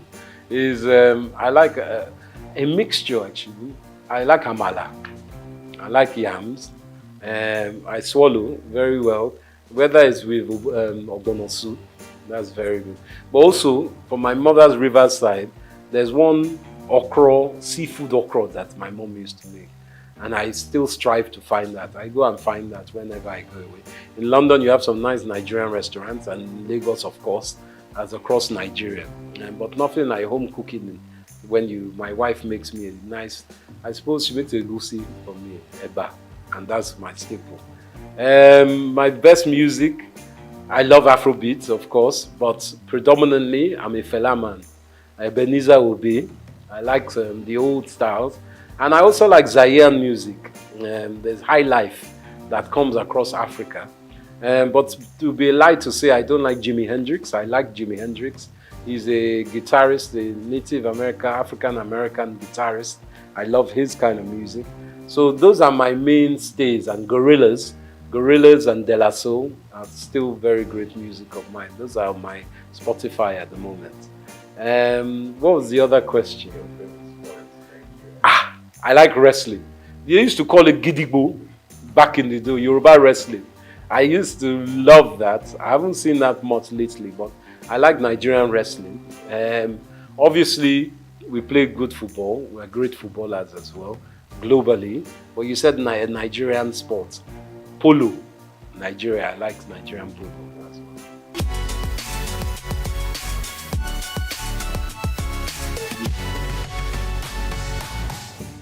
To my young brethren and children of Nigeria, I say it's important hard work. Hard work, research, and belief in yourself. Obviously, times are very tough at the moment and money is tight. But with your own creativity, you can build your empire from there. I always believe that from one's mind, you can make wealth and you shouldn't give up. Obviously, if you're not very great at one thing, you find what you are great at. But always be honest with yourself and treat others how you want to be treated.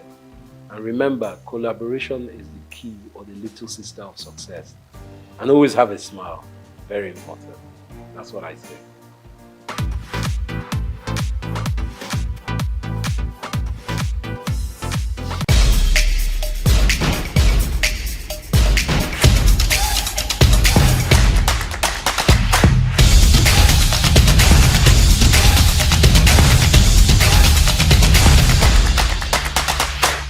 You don't have to be like an household name, like a big superstar before you make ends meet through music.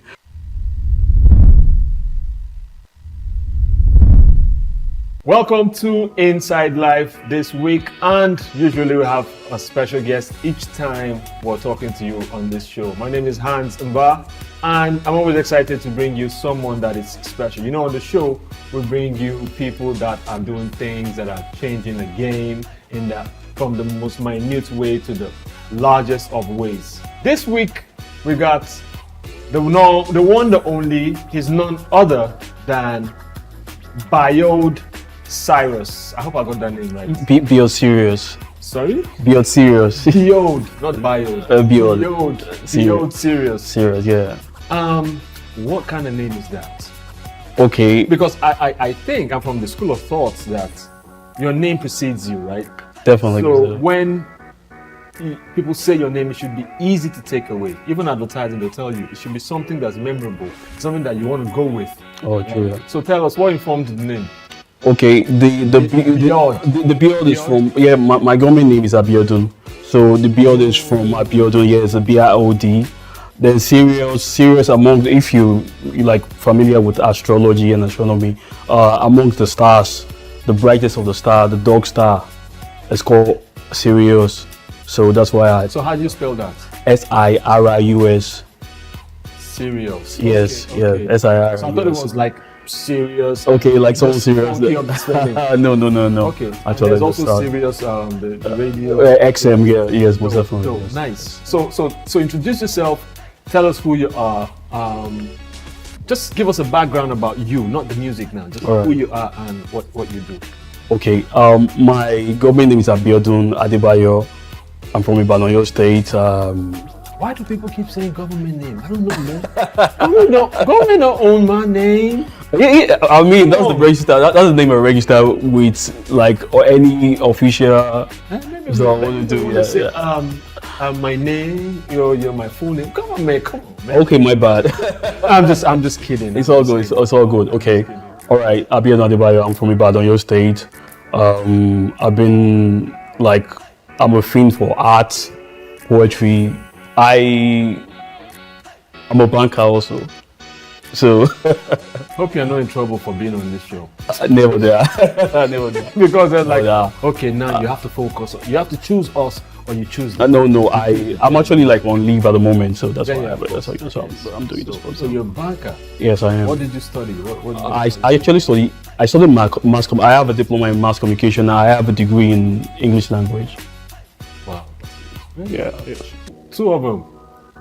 Yeah, pretty much. Okay, so tell us about what's new with you. What's up? What's going on? Okay, I have an EP that's going to be out. New music. Yes, new music. Like yes, so it's, like it's, new a, music. it's a body of work. I Yes, love new music. it's a body of work. So What is it called? Memos of a Maverick. Yeah, like diary. Like it's just a compilation of my story, like along the way of a Maverick.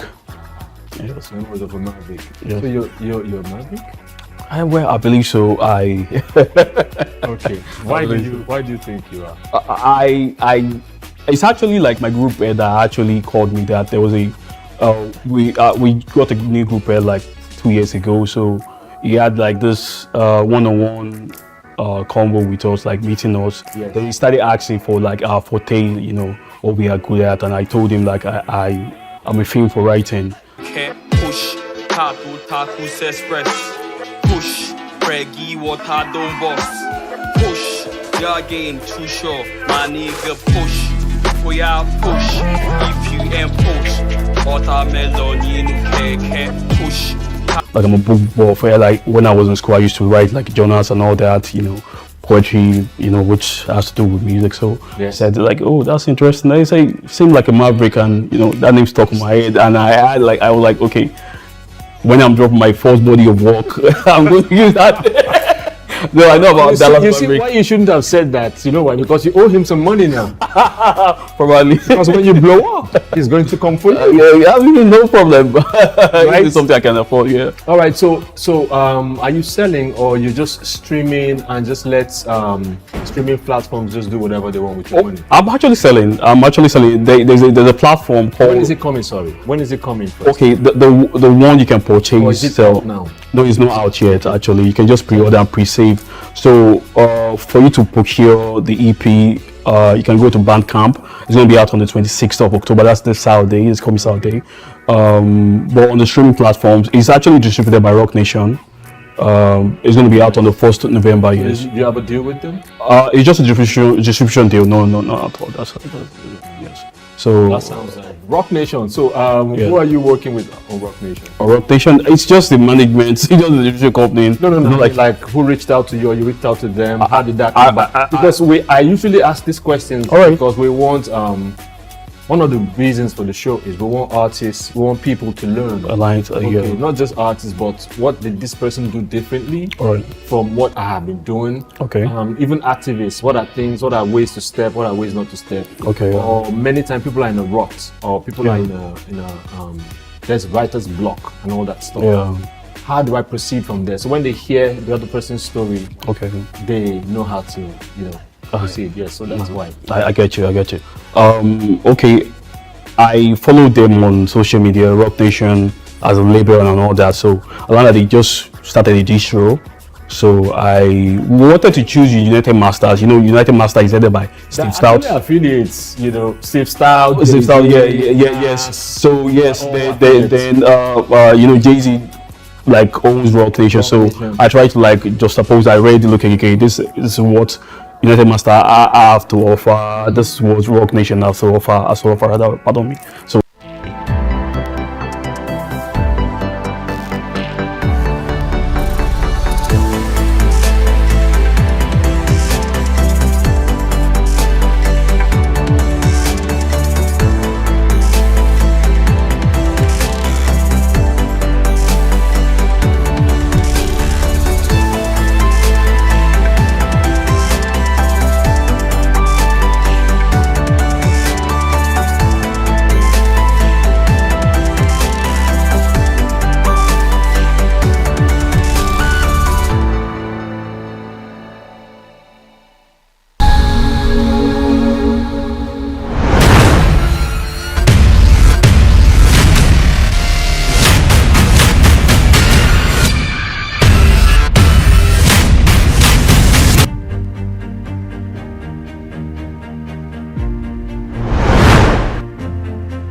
In life, the path to success is often windy and filled with obstacles.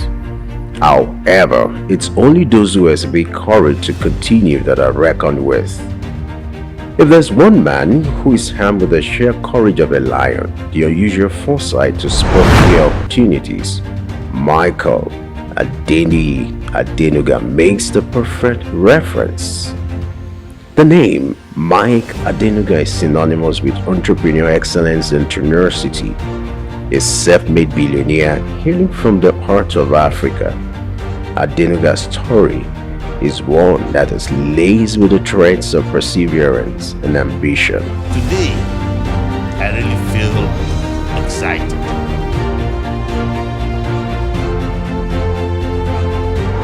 Against all odds, Adenuga has risen to become one of the wealthiest individuals on the African continent.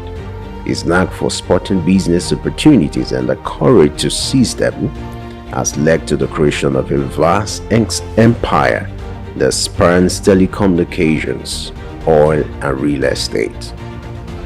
But what truly sets Adenuga apart is not just his wealth, but the indomitable spirit that has propelled him to the pinnacle of success. His journey is a powerful narrative of a man who, despite the odds, has managed to carve out a niche for himself in some of the most competitive industries.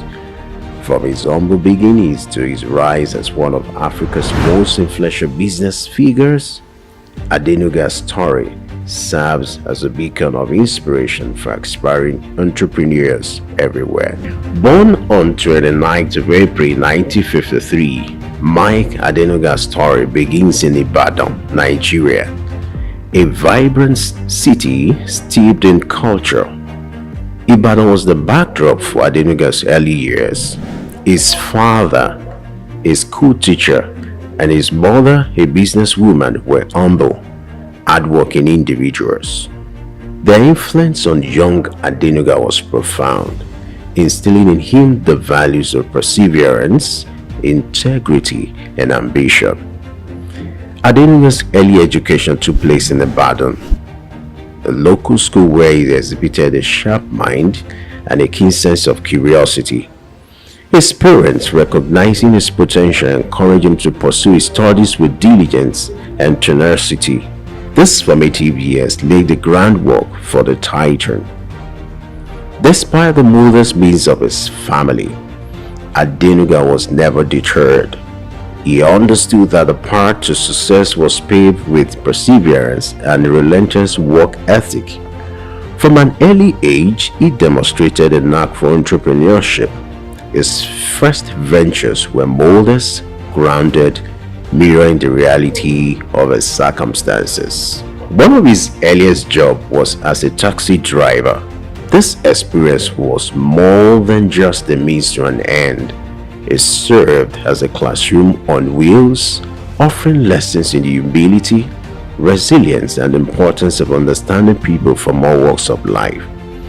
Adenuga's entrepreneurial spirit led him to explore the avenues. He started selling soft drinks, an endeavor that required long hours under the scorching Nigerian sun. This venture was not glamorous, but it was honest and it was his.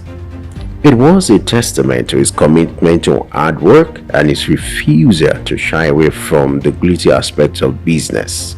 From taxi driving to selling soft drinks, Adenuga was no stranger to hard work. This commitment to labor, this willingness to roll up his sleeves and get his hands dirty, laid the foundation for the empire he would later build. His story is a powerful testament to the fact that success is not an accident. It is the result of hard work, sacrifice, and most of all, love of what you're doing or learning to do. His journey began with an education in the United States where he studied business administration. His journey began with an education in the United States where he studied business administration. But it was his return to Nigeria that marked the start of his entrepreneurial journey. Adenuga dove into the world of business with a daring spirit and a keen eye for opportunity. He ventured into trading of lace materials and other commodities, a business that was booming at the time. His ventures were diverse and often bold, including the distribution of Coca-Cola within Nigeria. These early business pursuits were not without their challenges, but they provided Adenuga with invaluable experience and a taste of what was to come. However, the road to success is often marked with unexpected twists and turns. For Adenuga, one of these came in form of a military coup in 1983. This event shook the nation and its effect reverberated through the business landscape. It was a setback that would have derailed his ambitions, but Adenuga was not one to be easily deterred. In the face of adversity, he demonstrated tenacity. He weathered the storm, navigating through the tumultuous period with an unvarying determination. It was during this time that Adenuga began to lay the groundwork for what will become his future empire. He was building a foundation, brick by brick, on which he will erect a business dynasty that will span across several industries. Regarded as a titan in the telecom industry, Adenuga is the mastermind behind Globalcom, Nigeria's second largest telecom operator. Under his visionary leadership, Globalcom has grown exponentially, connect billions across West Africa and beyond. In the oil sector, Adenuga holds the majority ownership of Corn Oil, one of Nigeria's largest oil exploration companies. Corn Oil has been instrumental in shaping Nigeria's energy landscape, and its success is the testament to Adenuga's strategic acumen and drive for innovation. When it comes to wealth, Adenuga's net worth is nothing short of impressive. The billionaire businessman ranks high on the Forbes list of Africa's richest people, rubbing shoulders with the likes of Aliko Dangote. In 2003, Adenuga revolutionized Nigeria's telecom industry with the launch of Globalcom. This was a pivotal moment, not just for Adenuga, but for the nation as a whole. Before Globalcom, Nigeria's telecoms industry was dominated by a single player, but Adenuga had the vision to democratize telecommunications, making it accessible and affordable for all. Globalcom entered the market with a bang. The company was innovative, offering unprecedented services like per second billing, which was the first in Nigeria. This level of innovation was a game changer, challenging the monopoly of the existing telecoms giant and forcing competitors to step up their game. But Adenuga didn't stop there. He knew that to truly disrupt the industry, Globalcom had to grow rapidly. The company embarked on massive network expansion projects, erecting thousands of kilometers of fiber optic cables across Nigeria and beyond.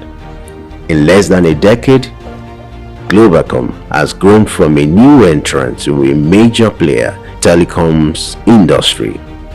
Its services reached millions of Nigerians, even in the most remote corners of the country.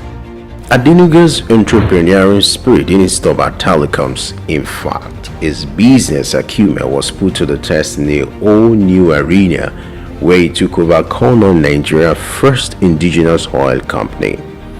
Under Adenuga's leadership, Cornell expanded beyond its initial operations, becoming a frontrunner in the Nigerian petroleum industries. It now boasts a strong presence not only in exploration and production but also in downstream operation, such as the marketing of refined petroleum products. Yet, Adenuga's ventures didn't stop here. With a keen eye for lucrative opportunities, he delved into the world of real estate, immersing a portfolio of properties that spanned the globe, from commercial buildings in Nigeria's bustling city centers to luxury residences in some of the world's most sought-after locations. Adenuga's property investments are as diverse as they are extensive. Banking, too, has felt the Adenuga's touch. He has been instrumental in shaping the industry, contributing to its growth and stability. His influence and investment has helped foster a banking sector that is robust, reliable, and ready to serve the needs of Nigeria's growing economy. But Adenuga's impact extends beyond the world of business. His philanthropic endeavors are a testament to his belief in giving back to the community. Well, that's a special man to me. A very special person. That is a man that made my path, my ways very smooth. That's a God-sent person to me. Dr. Mike Adenuga Jr. is somebody that I will continue to thank, to appreciate, and to continue to pray God to help him, to give him long life and good health. Well, decades of our relationship, way back in the 80s, Rafi Ladipo was a nobody, but through the help of Dr. Mike Adenuga Jr. and God's grace and blessing, I am what I am today. I owe it all to God, and indeed, Dr. Mike Adenuga, my second God. I'm close. I know him. He's a man that loves to assist his friends. Even if he's angry, he will come back and call his friend. This is the way it is done. So for me, my knowing Dr. Adenuga Jr. has been a blessing. Through the Mike Adenuga's Foundation, he has donated billions to causes closest to his heart, including education, health, and social welfare. He has funded scholarships, built schools, and supported hospitals, underscoring his commitment to improving lives and empowering future generations. In essence, Adenuga's business journey is not just about creating wealth, but also about creating value. Several years back, the Nigerian League had no sponsor. And it took me less than 1 hour to get Dr. Mike Adenuga Jr. understand that he needed to help our football to grow. just called the then president of the league, the late Oyuki Obaseki. He met me at the National Stadium and was feeling very sad. And he said he was going back to Abuja. I asked him why. He said because he was not happy. Only yesterday he got the biggest disappointment of his life. That the company that had agreed to sponsor the league had reneged and they were no longer ready to sponsor the Nigerian league again, unless they cut the agreed amount, the initial agreed amount between the National League and their company, unless they cut it into two. And he asked, how will he now prosecute the league? I said, you can't prosecute the league. I'll get you a sponsor. Are you ready to go with Glow? He said he knows nobody in Glow. I said, I am Glow. And I quickly called the group CEO, Mr. Mohammed Jamil, and I asked him, wouldn't you want to sponsor the Nigerian League? He said they want to, but they don't know anybody on the Nigerian League. But, and I gave my phone to Yuki Obaseki to speak with Jamil. The man who was going to Abuja, who was ready to fly to Abuja, changed his mind because of what he heard. The Glow was ready to sponsor the league. And pay much more than the initial agreed amount he had with the other sponsor. That agreement took just 24 hours. And Dr. Mike Adenuga paid a sum of 610 million naira to sponsor the league. And of course, every year, there is always an increase of 10%. Recording. So, that was how the Nigerian League got sponsorship through Globacom. And to all of us as Nigerians, we need to thank Dr. Mike Adenuga. His diversification and expansion strategies have not only multiplied his fortunes, but have also contributed significantly to Nigeria's economic development, job creation, and societal welfare. In the world of business, especially at the grand scale that Mike Adenuga operates, it is not uncommon to come face to face with challenges. His path to becoming a billionaire was not always smooth. He had his fair share of obstacles, some of which were marred by controversy. On such instance was the legal issues he faced in the early years of his telecoms venture, Globacom. There were disputes over licensing and allegations of non-compliance with industry regulations. The Nigerian government was not always his ally. At one point, he found himself in a standoff with regulatory bodies.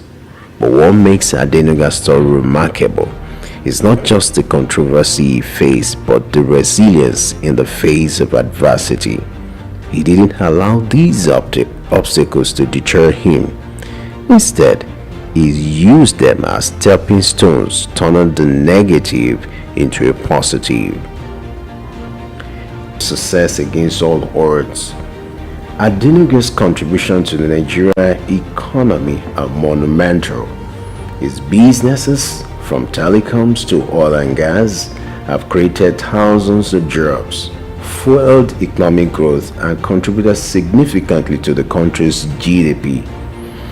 His generous efforts too have transformed lives and communities, further cementing his legacy as a leader who not only builds businesses but also uplifts society. The respect for Adenuga is universal. From world leaders to business leaders, many acknowledged and admire his entrepreneurial acumen, his relentless drive, and his unwavering commitment to excellence. His name is synonymous with success, and his story is a testament to the power of vision, hard work, and tenacity. Mike Adenuga's story is a testament to the power of ambition. His journey from the humble beginning of taxi driving and petty trading paints a vivid picture of what tenacity can bring. He treaded the paths of uncertainty and risk, but his unyielding spirit guided him through the challenges. His ascent to the pinnacle of success, becoming one of Africa's wealthiest individuals, is an inspiration. Adenuga likes singing one song. It's a miracle walking God. It's a miracle walking God. He's the Alpha and Omega. It's a miracle walking God. He loves him.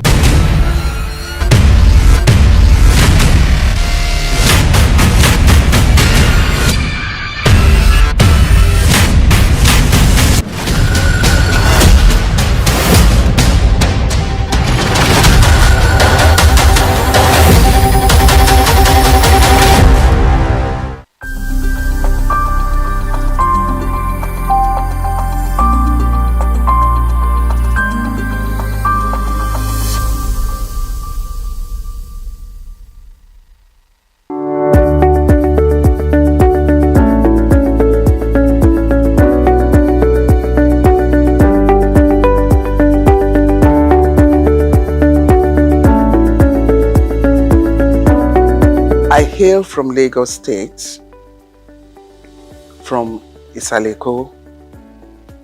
My father hailed from the Olumegbon family. I attended my primary, secondary education in Ibadan at the time because my mother was there. But my religious practicing was always done during the holidays at Holy Cross Cathedral. I was working in the sacristy. We used to prepare for the Mass on Saturdays, and we sell the news magazine on Sundays in front of the church. And I remembered fondly that we used to tease a man called Sunday Boku Boku at that time, and he used to run to chase us and throw stones at, how dare you call me Sunday Boku Boku. Those were fun times. Harvest, Corpus Christi. And I was born, raised, baptized, confirmed, married in the Catholic Church. But I got married to Engineer Larry Phillips, who is an Anglican. And I believe that in togetherness of family, it's best we all do things together.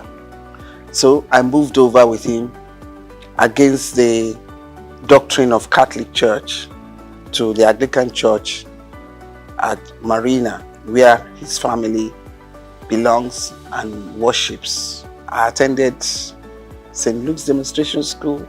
We used to climb the mango trees, and there was a mixed school. We used to play at during break time.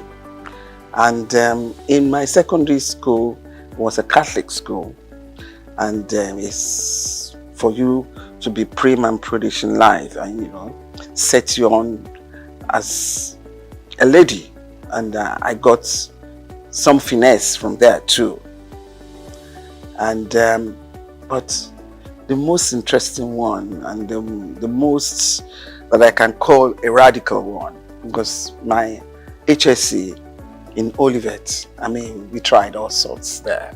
But it was fun and highly educative too. Sportsmanship was there. And from there, I proceeded abroad for my accountancy.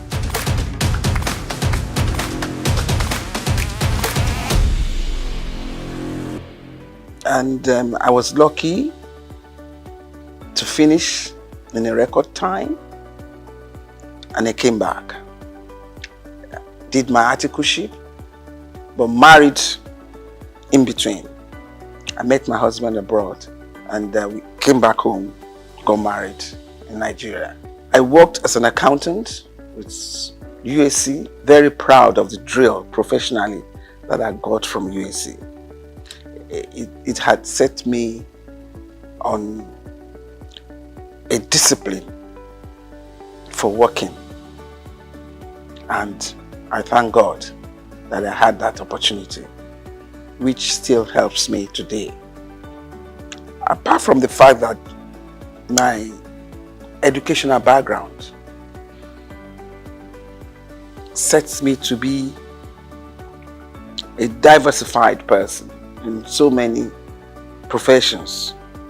And you know, as an accountant, accountancy is the best of all, is the creme de la creme. And I've been able to fulfill my professional exposure in every species of responsibilities that I had opportunity to take upon me. And from UAC, I proceeded to work for the bank. I went to politics. I became a commissioner in Lagos State, served with the present president of Nigeria. And you know how Lagos is. Lagos is like a country to other states. We went through governance. My team, as you can see, I have some of my colleagues in Abuja now. I have Honorable Minister Wali Edun.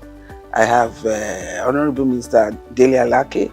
I have Honorable Minister Yemi Cardozo, and so forth. And I served in the bank as a director in Keystone. I've been a chairman of so many committees. You can say that again. In different aspects of life. Professional, political, social. And currently, I'm now the chairman of Souq Insurance PLC.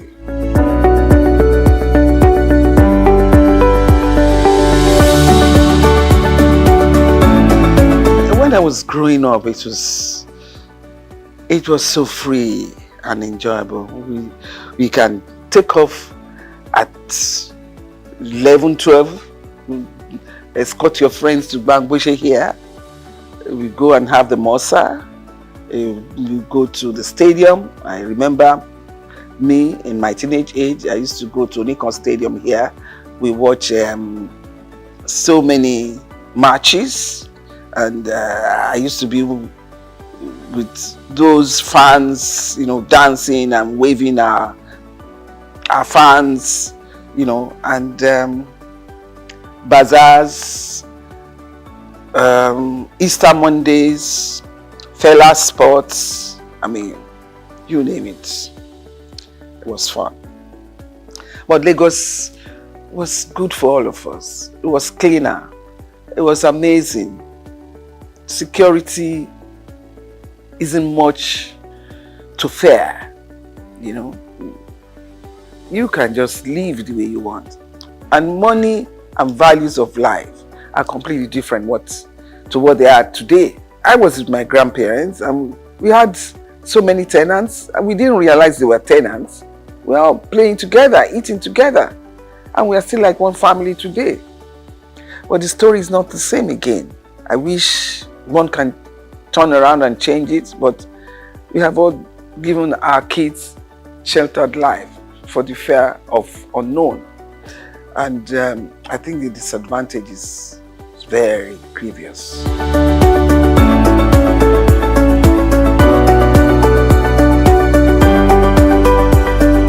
I think first and foremost, God gave me the chance, the opportunities to pass through that in the journey of life.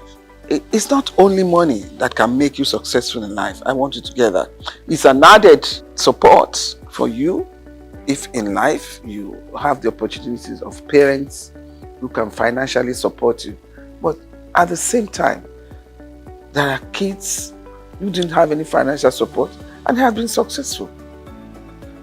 So to me, success is about self-determination. I grew up around uncles and aunties who are thoroughly educated, and I've always had it behind my ambition that I must be in that cadre. And thank God the opportunity was there for me and I seized it. And I remember myself telling my kids, when I was abroad, I never lived like my father was a rich man. No. I was behind the desk reading and reading till I got successful. And I passed in record time.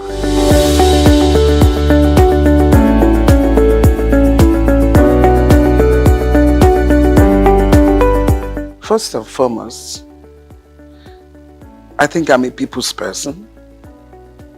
Secondly, my educational background. Thirdly, my pedigree.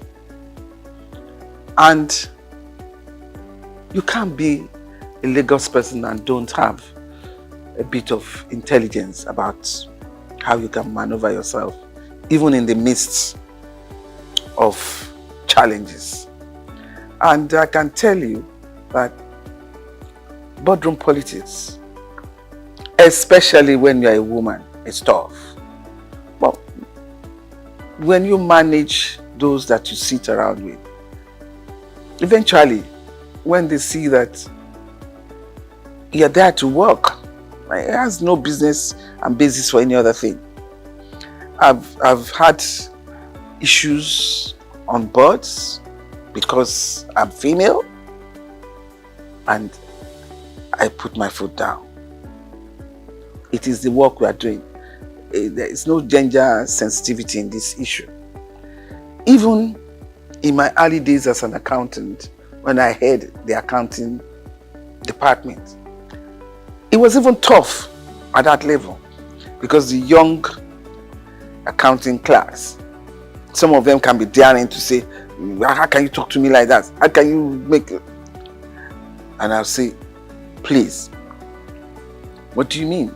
We need to get this target work done. So it's the work that is talking. That's nothing to do with whether I'm a man or a woman. So I will like the idea of gender reasonableness to be better played. At least for now, we are not having it at 3 1/3, no. But I guess we are in the region of 20%. And it should be better. You give a woman a chance, she will devote her life to it. But, I mean, when we have 1 or 2 issues from women who have been there, that should not create hurdle or boundary that you say a woman shouldn't cross. No. Nobody is perfect in life. And I want to let you know, it's tough for a woman. These men, when it is a woman having a corrective measure to be taken, they do not handle it the way they do for the men. They are in a rush to pack the woman out. You see from what has happened all over the world. So I will still make an appeal that women should be given better chances, better allowances. It's so quick to make a woman a scapegoat, the sacrificial lamb. Let's take it easy. And please, women, when they put you there, make us proud. I should remember the other women coming after me. If I make this trouble now, they turn around and say, this is why we don't give them the chance to get to the top. So, you manage the situation, you know. And let us remember that Africa is still very chauvinistic. It's still a man's world here. We are only trying. So just give us, for now, our required 33.3% as per Beijing recommendation.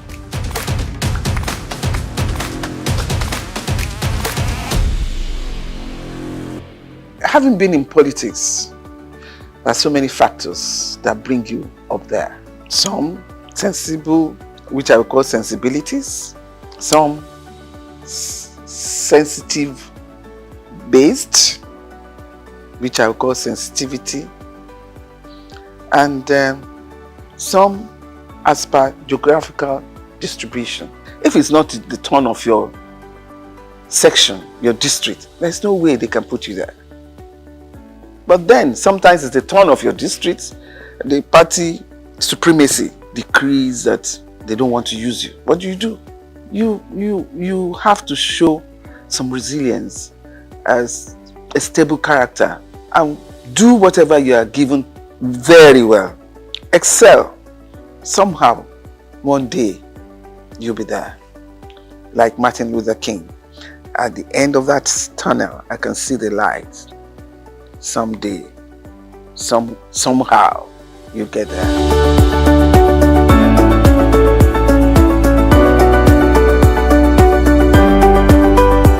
I was in tourism shortly, and it's not enough time to propagate the excellence of your work. But in special duties, I give the ministry class. I was able to represent my Lagos State very well. NYC was under me. Proudly, I served.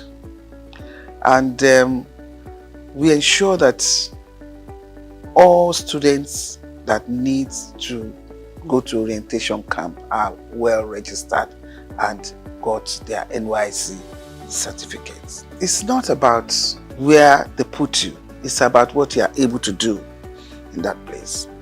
And you do it even to the enviable eye of somebody who believes has the best ministry with a lot of funding and allocation. I'm different in that respect.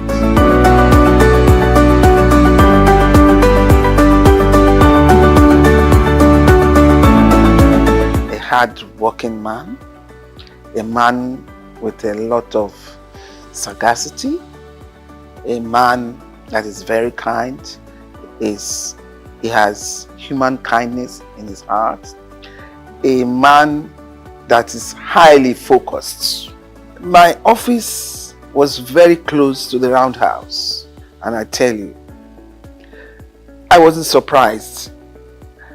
And I kept telling everybody, I wasn't surprised he got a clinch that position, because I knew that even when in 99, from the day we stepped in, he's been working towards his election in 2003. So a man like that who is focused, his business is the end of the tunnel.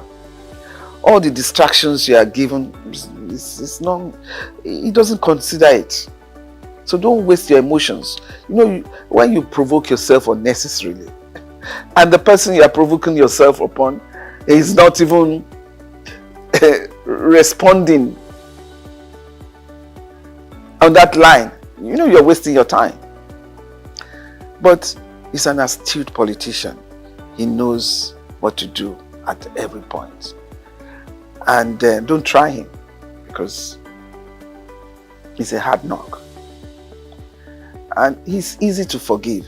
That bit, I don't know how he does it, but it's easy to forgive and move on. He understands politics, maybe from a young age, I don't know, but he seems to have the knack of it at all times.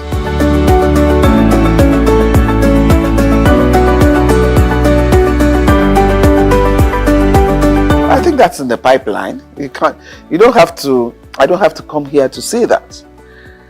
And even in the insurance company in industry that I am now, I'm propagating that, look, you need to take it easy. Is it at these hard times you want to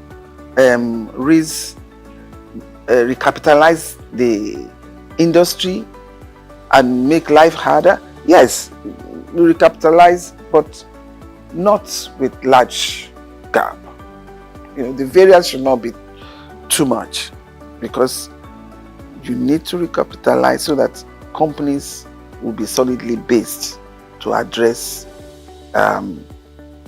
financial issues and risk issues that we have in the country today.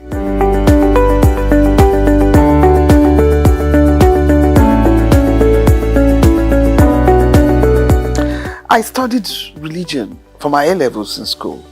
I did divinity. It's not just reading Bible. The interpretation, the history, the analogy, all of that I did. And it has helped to shape me for life. It has molded my conscience to a large extent. What I see in religion today, if I go back to the way I have studied religion, I will say I'm worried. The way we have churches established in this country now, I'm talking of my experience in Lagos State. On the street you can find 6-8 churches, but there is no school. Education is key. Religion molds the character, the moral values about life. I'm not saying they are all totally condemned, but I think there should be more conferences and seminars to appeal to their conscience. It's one God. And in Lagos, the families, both Christian and Muslims, and the third religion, which is the native religion, we all interact and live together. And usually you find out that all of them talking about this God. I am a Christian. I talk about my God. And I don't denounce anyone in any other religion that faithfully talk about their God. And I don't allow that to affect a lot of decisions that I have to make, and didn't affect a lot of decisions that I had made.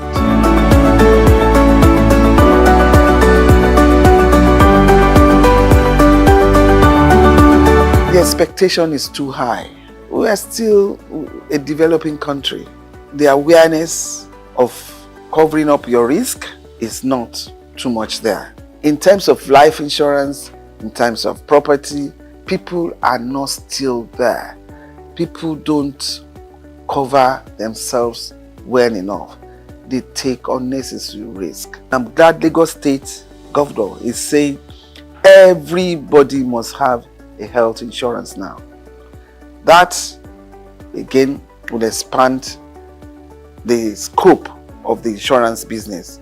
In insurance, there are so many seminars, there are so many conferences that are being put up there now, where the ability to educate the masses, and even the high-ups one, to please insure yourself. And when I say yourself, your life, your property, your children, and see how far it goes. It is important. And in this era of insecurity, it is highly important. Just make sure you insure yourself. And with what the governor had proposed now, definitely Governor Souq did well. health insurance is key. Health is wealth.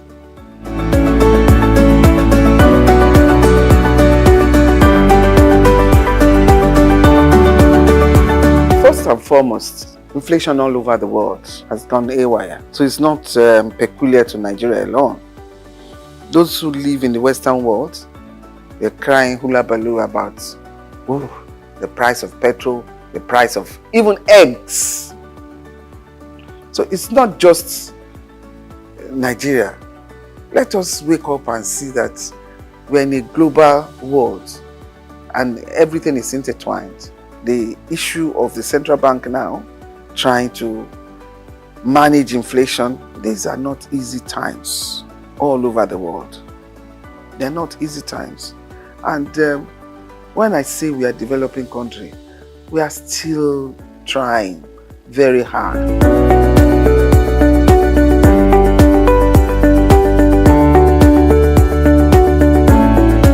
I don't want to say it's sad.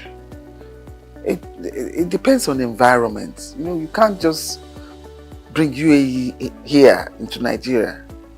The environment here from inception has not delved too much on tourism.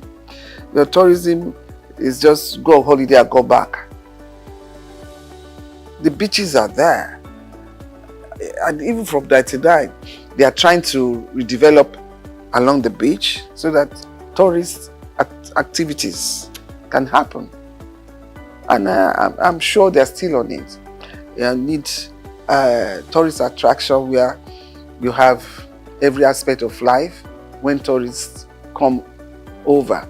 But with the problem of infrastructure that we have in the country, you can't do much tourism for now.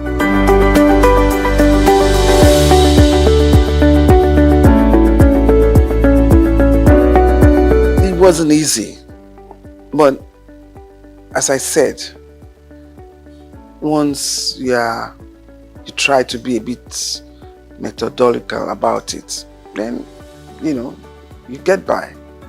Because from the days I came back from England, starting a family, working in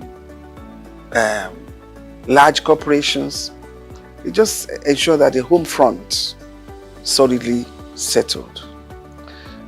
And it wasn't that easy, because you know that I'm talking of almost 40 years back. To be able to excel amidst men, you probably have to do 2 times, 3 times more than them. I'm lucky I have a husband who accepts me being what I am. Because if you have a partner that does not appreciate your ambition and your dream, he will not support you. But I have the support of my husband, and we are able to keep the home together. Make sure that his food is given. Make sure the kids are well looked after. Make sure the husband is well looked after at all times, and don't grudge.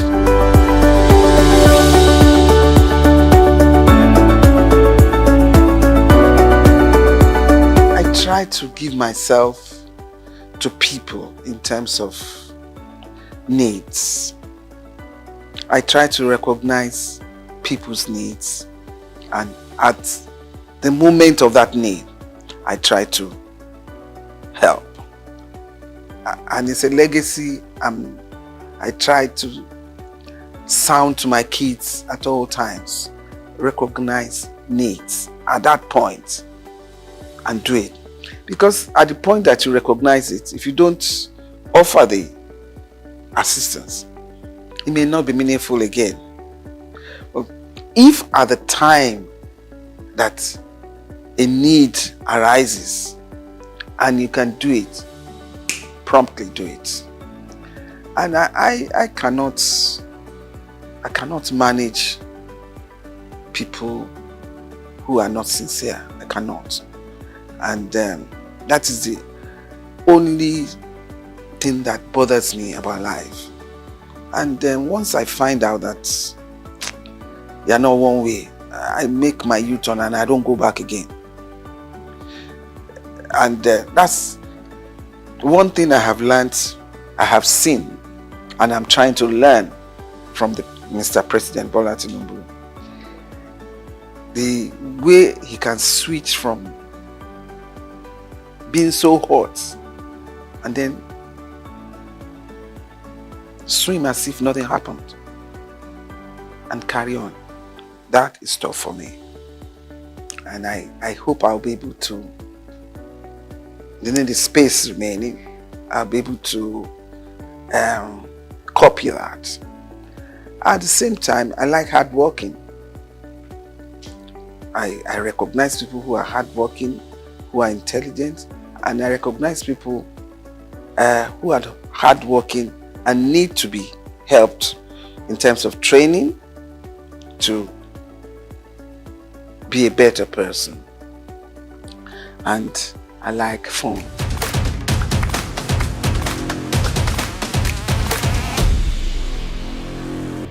Now let me start with that girl child. That girl child is not so common again. At least most female children are educated now. Outside Lagos, girl child is a big reference. Yeah, I think everybody should be given equal chance to make a life, and a life worth living and contented with. Because if you don't have enough drive and motivation, then life becomes static and you just wear it out and go. But I believe that for women, don't let the men scare you off. You are equally hardworking and intelligent. Expose yourself, but don't mess yourself around. Don't get corrupt.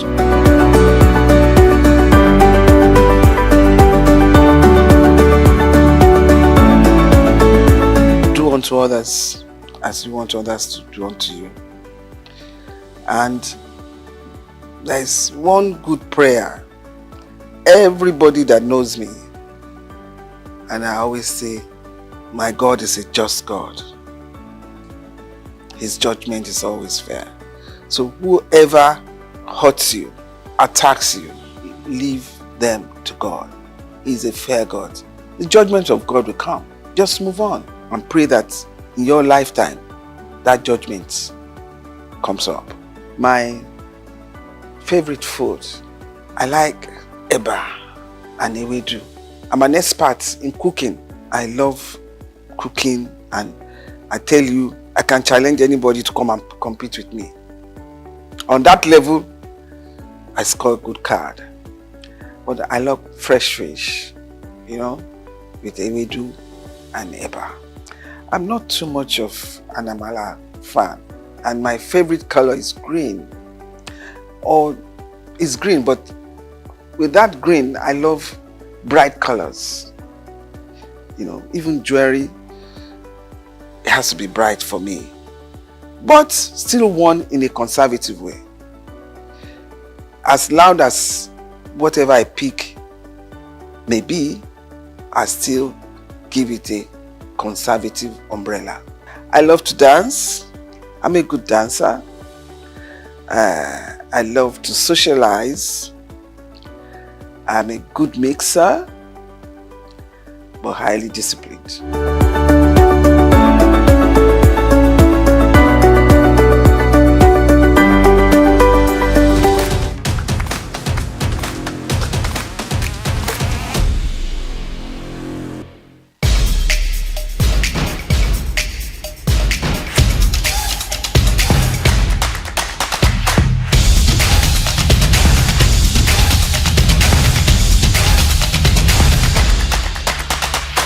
I'm not saying I'm going to give up on busking, but I'm not going to do busking forever. Welcome to another edition of Inside Life. My name is Hans Mba. We are on Souq News Television, as you already know. On the show today, we have another special guest, like we always do every time you see Inside Life on your screen. Now, this is a musician, like one of my friends likes to call it, like to say. So, he's a musician of a different kind. This is so he performs, or he hones his skills on a different kind of stage. I will not tell the story for him, but let him do it. He's none other than Komi Flame. Komi Flames is in the house, but I like to call him Daniel Ahanji. How are you doing, sir? Very well, sir. First and foremost, what you do is different. And I think I know where it's from, but I would like the people to also know where that came from. Tell us what you do. So my name is Komi Flame, and I do busking. Busking is an act of playing on the street to entertain people and also to make tip from it. Life of a loader, all of this stress I've been under. Rather my cup running over, but I'm okay tonight. Oh, yeah, we gon' be alright, but I'm okay tonight. Okay, if you say it like that, it's a bit iffy. So, busking, break it down for us. What does the art of busking? Because from what we know about busking, from what I know about busking, it's you see it on movies when people travel on trips. Yeah. You see people on the streets. So it's either their hats open on the floor, they're playing a keyboard, or they're playing drums, or they're actually just singing. You know. So explain your type of busking or busking. Busking? Yes. Please explain to us. So my type of busking is me singing and playing the guitar at the same time. And also busking is spelled B-U-S-K-I-N-G, not B-O-X-I-N-G. It's spelled B-U-S-K-I-N-G. Okay. So busking is an act of playing on the streets to entertain people, or playing in any public place at all to entertain people and make people listen or watch what you are doing. It might be music, playing an instrument, magic, anything. Just a public showcase of anything you can do, and that's just it. What makes me in awe of this art, right? It's a different kind of art. It's iffy almost. Why busking? Why did you believe in busking? Because I know.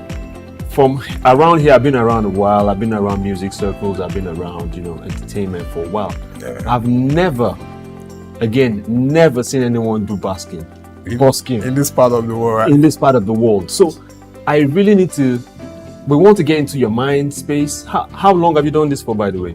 I've been busking since 2019. So let's just go back a bit. So why busking for you? How did it start? And why did you choose it? I started off playing the guitar around 2018 again. So my friend taught me how to play the guitar. He's a very good friend of mine. So he was being taught in church, and he'll come back home to teach me how to play the guitar. So that's how I learned how to play the guitar. So you didn't go officially or anything? I didn't go for any class or anything. You played, like my friend would say, you play by hearing. Yes. Okay. So he was learning from his church, and he will come back home and teach me with his own guitar. So from there, I was learning the guitar, and before then I could sing. Yeah, I sing in churches, fellowships, and stuff like that. Yeah. So after that, I saw someone doing busking in Nigeria, actually. Yeah, okay. In this part of the world, but he does not do it any longer. Yeah. So I saw someone doing busking at that particular time while I was learning the guitar. So I was like, where was this and when? This was around 2019, so I guess the beginning of 2019. Yeah, so I saw him doing the busking, and I told myself, no be the same guitar where I play with this. So I saw him doing it, and his heart was down in a mall in Souq. Yeah, so I told myself that I'm going to up on my guitar skills and up on my singing skills too, and I'm going to do this same thing at this same place, maybe during December, because I know normally December people are always out in the mall. So I told myself I was going to do the same thing here, and I made it happen. So that was it. Like you saw one guy at the mall in Nigeria. Exactly. Did you have a conversation with this person? What's his name? His name is Alex. Alex C. we still talk sometimes. So why did he tell you why he got off? No, He it's just stopped. no, he still do music, just he does other businesses and stuff like that. And normally busking is not easy, so anyone that might just give up on the crap, give up on busking, not on music, you get, maybe to chase other things, you get, it's not a bad idea. So are you going to give up on busking? I'm not saying I'm going to give up on busking, but I'm not going to do busking forever. Obviously, no one does anything forever. Yeah. But so how? So you saw Alexi and you said, "This is what I wanted to do." So Yeah. at the time, did you see the prospect of making a living from it? No, not really, not really. So it was the passion from the guitar playing, Yeah. or was it the passion from that boldness? You seen the guy just go crazy with his art. That boldness no fully come. You know, come like immediately. You learn that on the job. Yes, it took a while.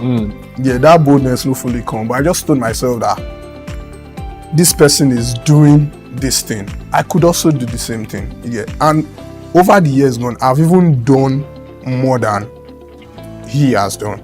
Yeah, because the way I've pushed mine, you get, he's my boss, so I respect him up to date. But the way I've pushed my own busking, yeah. Obviously, that's why you're here today. Yeah, that's why. On That's Inside it. Life.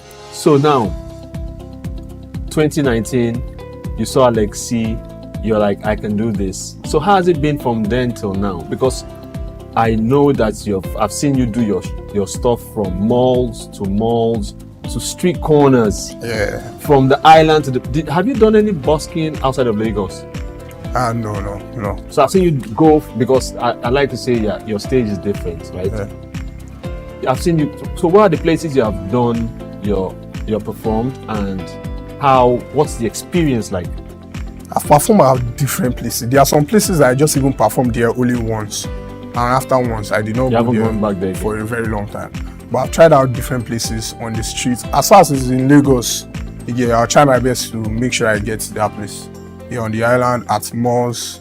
Yeah. So how different often places. have you done? So I'll say the mall in Lekki, the mall in Sule, the mall at Novare, up Yes. around Shongotedo. Shongotedo, the mall in Ikeja, the mall in Maryland.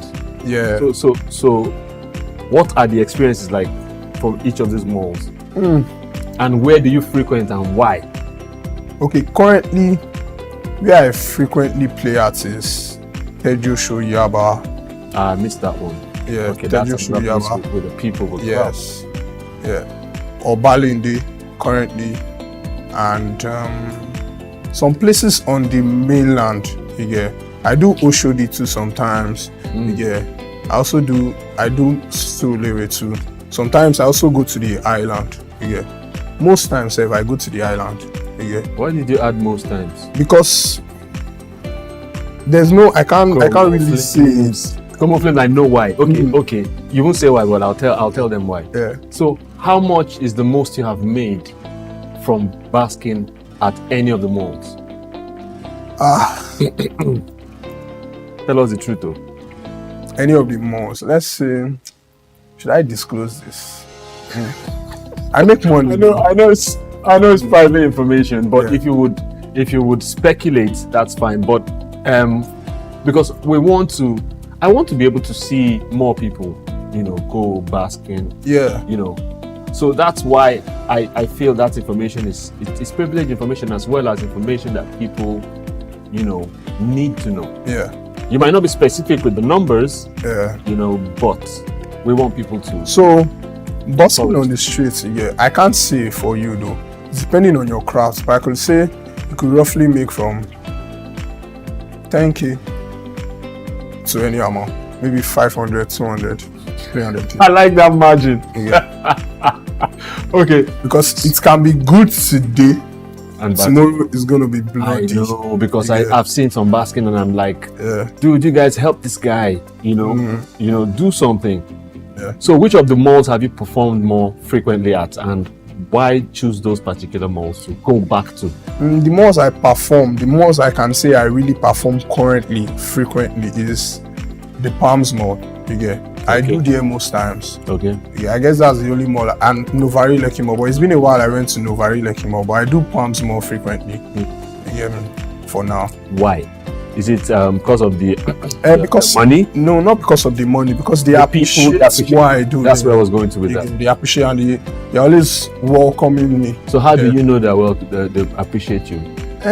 Because anytime I speak to them, because it's the money. Currently, you are staying away from the money. No, not because currently, for Palms Mall, most of their workers in the management, once they have their birthdays, I'm the one they do call for their birthday surprise. Oh, beautiful. So they welcome me to that point, where we are now family. Anything that's happening, okay, once you come play for this person, I'm always the first person they call. So do you play any other instrument? I play the keyboard, I play the drums, but any wind instrument? No. Because when you say you come and play on for their birthdays, what came to mind is that whole banner. Sometimes they ask me to come with a saxophonist too, so I just so you just come through. and we do it together. So have you been to Ikeja Mall? Yeah, I've been to. Because they say arguably that's the biggest mall in Lagos. I've been to Ikeja Mall, but I don't play inside. Yeah. Okay, how do you mean? I play outside. At the parking lot? Not at the parking. Outside the compound? Outside the compound. How? There's no conducive place because I know there's a road in front. That road's on the side. That road's in front. Yeah, the small gates. Yes, that's people can drive in from. No, that people walk in from. Facing the double lane. There's a slight bar that you just come in, then you go to the end and drive in. Yes. But how does that work? Why can't you play in the mall? I can't play in the mall because I've sent letters to them like thrice and I've been. Oh, you have to do that? Yes, I have to do that. And you have done that? I've done that 3 times to Ikeja City Mall. So who do you? Ikeja City Mall. Let us breathe. So who do you give these letters to? Because you have to be sure that they're being delivered. Mm-hmm. That's another thing. I guess that's not in my power. My own job is to go present the letter.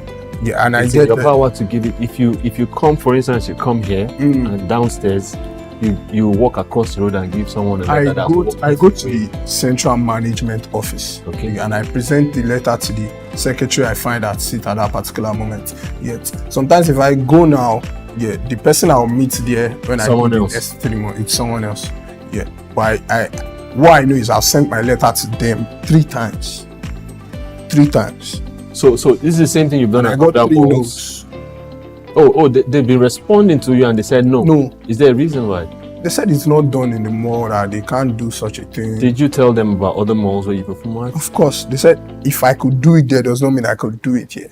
Ah, I see. Okay, I thought you didn't get any response. I was going to tell them that they should do something about that. Yeah. So, street corners. Yes, sir. Streets. You mentioned Oshodi. Where else have you? Street corners, Oshodi, Obali. Do you choose, like popular bus stops with human traffic, or do you just, as you're led, you just stop somewhere and you start to play? No, I don't. It's not as I'm led.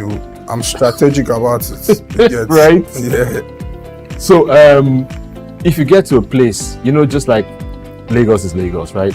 Do you need to inform certain people that you are going to be performing? For instance, if you come to my neighborhood, there are certain people you gotta see, and say, Baba, we have come, what to do? No, if I notice that some guys are around here, like the area boys and stuff like that, I don't really even speak to the area boys. I go to their boss. And I speak to them. Obviously. And I speak to him. As soon as almost time ago, I don't speak. I just start doing my thing. I know they will come around. So when they come around, I'll say, who I want to know your boss. So as soon as I speak to your boss, it's an okay thing. Yeah. Awesome. You start doing your thing. So you said 2019. Yes, sir. So prior to 2019, you never held a guitar? No, I said I was learning the guitar around that year time. Yeah. I've been learning the guitar with my friend. Yeah, and there's a particular, when I even started learning, I did not have my own. So I was learning with his. So from time to time, I got a smaller guitar. Was it every day? Yeah. Was it every day you were learning? No, not every day. But I just wanted it. I loved it. Yeah, I wanted to learn the guitar, and I just like the instruments. So even sometimes when I was not opportune with the guitar, my mind was still there. Yeah, my mind was still there. And don't mind me that I cut you short. I wanted to, because I'm a novice myself. I have a guitar at home, so it's like a decorative piece. Right? So as you began to play, I thought about what you had said about 2019, and I'm like, prior to that, you hadn't played, and you played by ear, and someone teaching you. So it's giving me goosebumps and ginger to go home and do something about mine before it starts to collect cobwebs. And so please, show us what Como Flames does.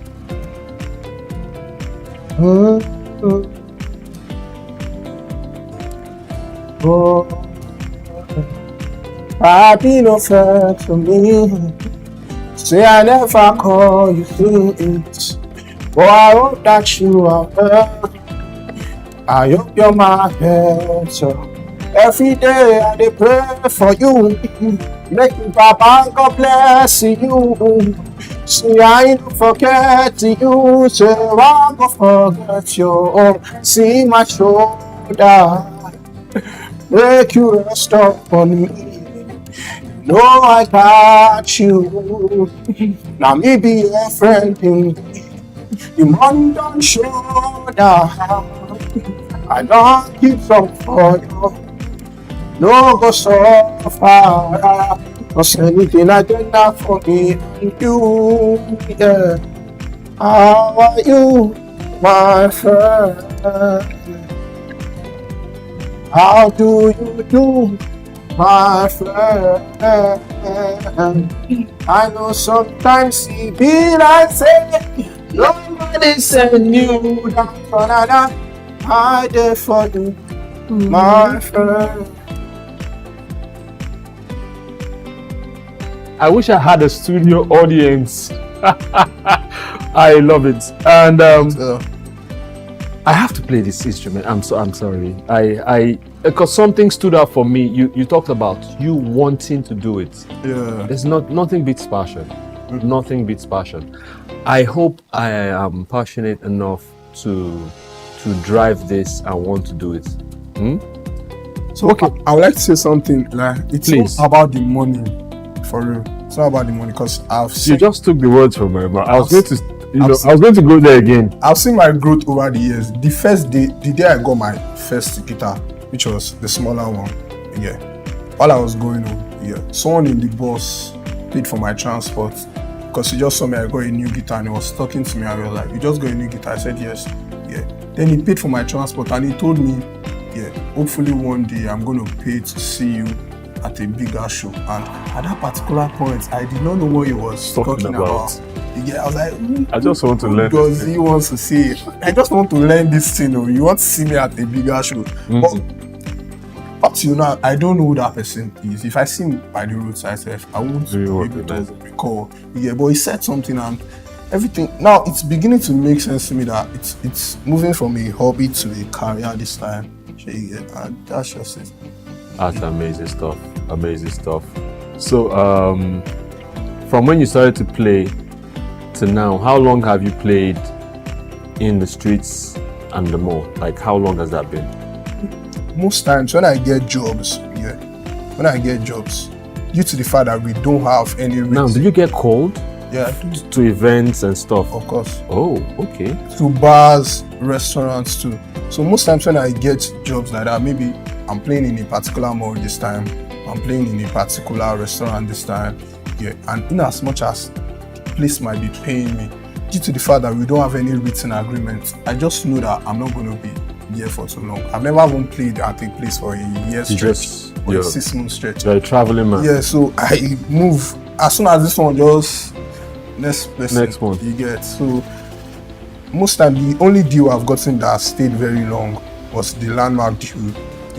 And I still play a Landmark at the beach. Yes, I still play a Landmark. So can someone do busking as a full-time job? Of course.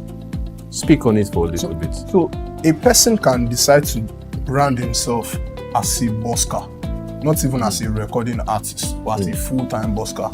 In the sense whereby you have different locations that you play. It's just about planning different locations that you play in every day. But you just have to understand the craft you get. You don't have to do the same thing. You have to add ginger. You have to add different things to what you're doing. You have to make it interesting so that if I see you today and I'm seeing you maybe next 2 weeks, there should be I should be willing to see you again. You get? So it takes a lot of work. You get? So that it does not get have to keep boring. upping your game. Yes, it does not get boring over. It's actually it's similar to going listening to an artist sing, and also going to their page to listen to their music. So when you aspire to see them on stage, you don't want to hear what you're hearing on the streaming platforms. You want to see him do the song differently, which is why I understand what you're saying there. Okay, so it can be a full-time career. Yeah, of course. That's strange. The only place I've seen this is overseas. I watched a video on YouTube. Yeah, because most times I get my ideas of the busking crafts. Most people that do videos that inspire me are any kind of video. People are saying people that sing that does busking abroad. Okay. They are the white people. Okay. So I saw a guy that made a video that he quit his banking job to come do busking on the street. That's why I felt it was strange when I so saw for him to do that means it could be a job. It's also his own job too. Doing it at different locations and different. But many times, I know people that are I know creatives are crazy people. Yeah. Passionate people are crazy people. Yeah. Right. So many times when he says, "Okay, I'm leaving a bank job to go busk," right? He's not looking at the money. He's looking at the satisfaction, the fulfillment. Now, tell me about what that is for you. Okay, me, while playing on the street, most times while I'm playing too, while I'm performing, I must enjoy what I'm doing. So if my setup is not giving me what I want, I just have to make sure that I'm getting that sound that I want from my guitar or from my mic or something. So my setup and what I'm doing I must actually enjoy it. So if I'm enjoying it, what I'm doing at that particular moment, I don't even care what anybody is putting in my basket.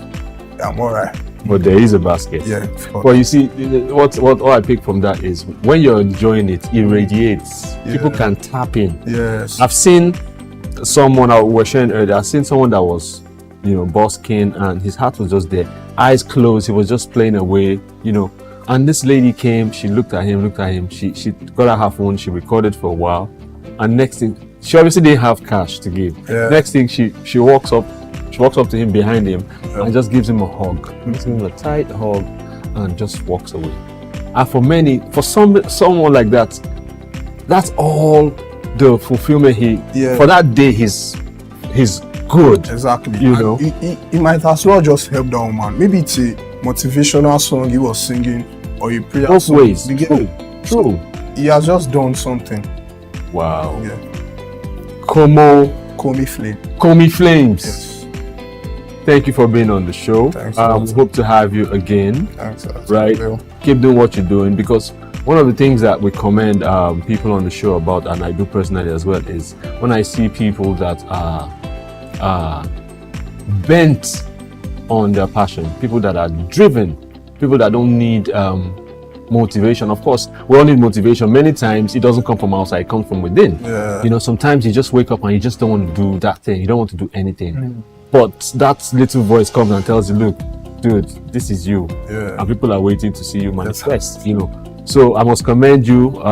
We love your music. Yes, by the way, you have your own music. Yeah, I write my songs, I'm working on them, but currently... But you just write, because busking will not give you time. No, busking, I don't do busking. What have you recorded? Yeah, I do. You have recorded? I do, but it's not out currently. Do you want to play us something you did? Of course. Let's hear something you did. Okay, this song is titled Miracle. You never tell me start to the fight. I no go lie, miracle fine. She fair, she slim, she no too tall. For real, she's what the high. 8 a.m. she go chat me good morning. And I don't dey feel something for her. She don't dey feel something for me. No. So many girls on my phone, but now you dey cross my phone. Been through so much pain, please don't add to my soul. Yeah. Baby, you're the one for me. Baby, you're my miracle. You're my miracle. I feel to swim on the ocean for you. I feel to climb on the mountain for you. I feel to catch a grenade bell for you. I feel to pile up a cookie for you. Oh baby, you're done for me. Oh baby, you're not here.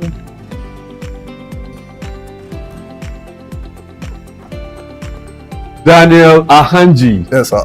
Popularly known as Komi Flames. Thank you so much for being Yes, on sir. Inside Life. Thanks. Thank you for sharing your inside life with us. Hope to see you again sometime. Yes. Again. Thanks, sir. Yes, well, still Inside Life. You heard from Komi Flames. Check him out on social media. He's Komi Flames across board. Check out his music. He's gone, like I said earlier, his stage is a different kind, you know, from street corners to malls, and he sings, and he touches people's hearts. And if you feel touched, you support him. But the important thing is the fulfillment that is gotten from the arts called basking. Same time next week. See you. It's Inside Live. My name is Hans Mba. Bye for now.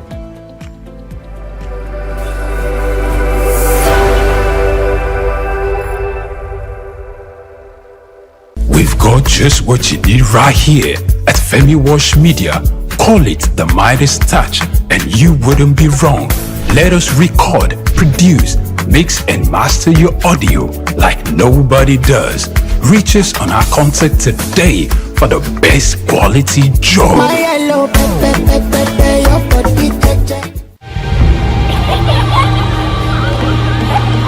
What keeps the heartbeat of a community alive? Is it the courage to create, the power to connect, the vision to transform? Well, it's all of this and more. It's a symphony of ideas, innovation, and industry. But where do these stories come alive? It's right here on The Isle, 104.9 FM, the station where dreams meet action and growth finds its voice. The Isle, 104.9. Business, economy, development. Stay tuned.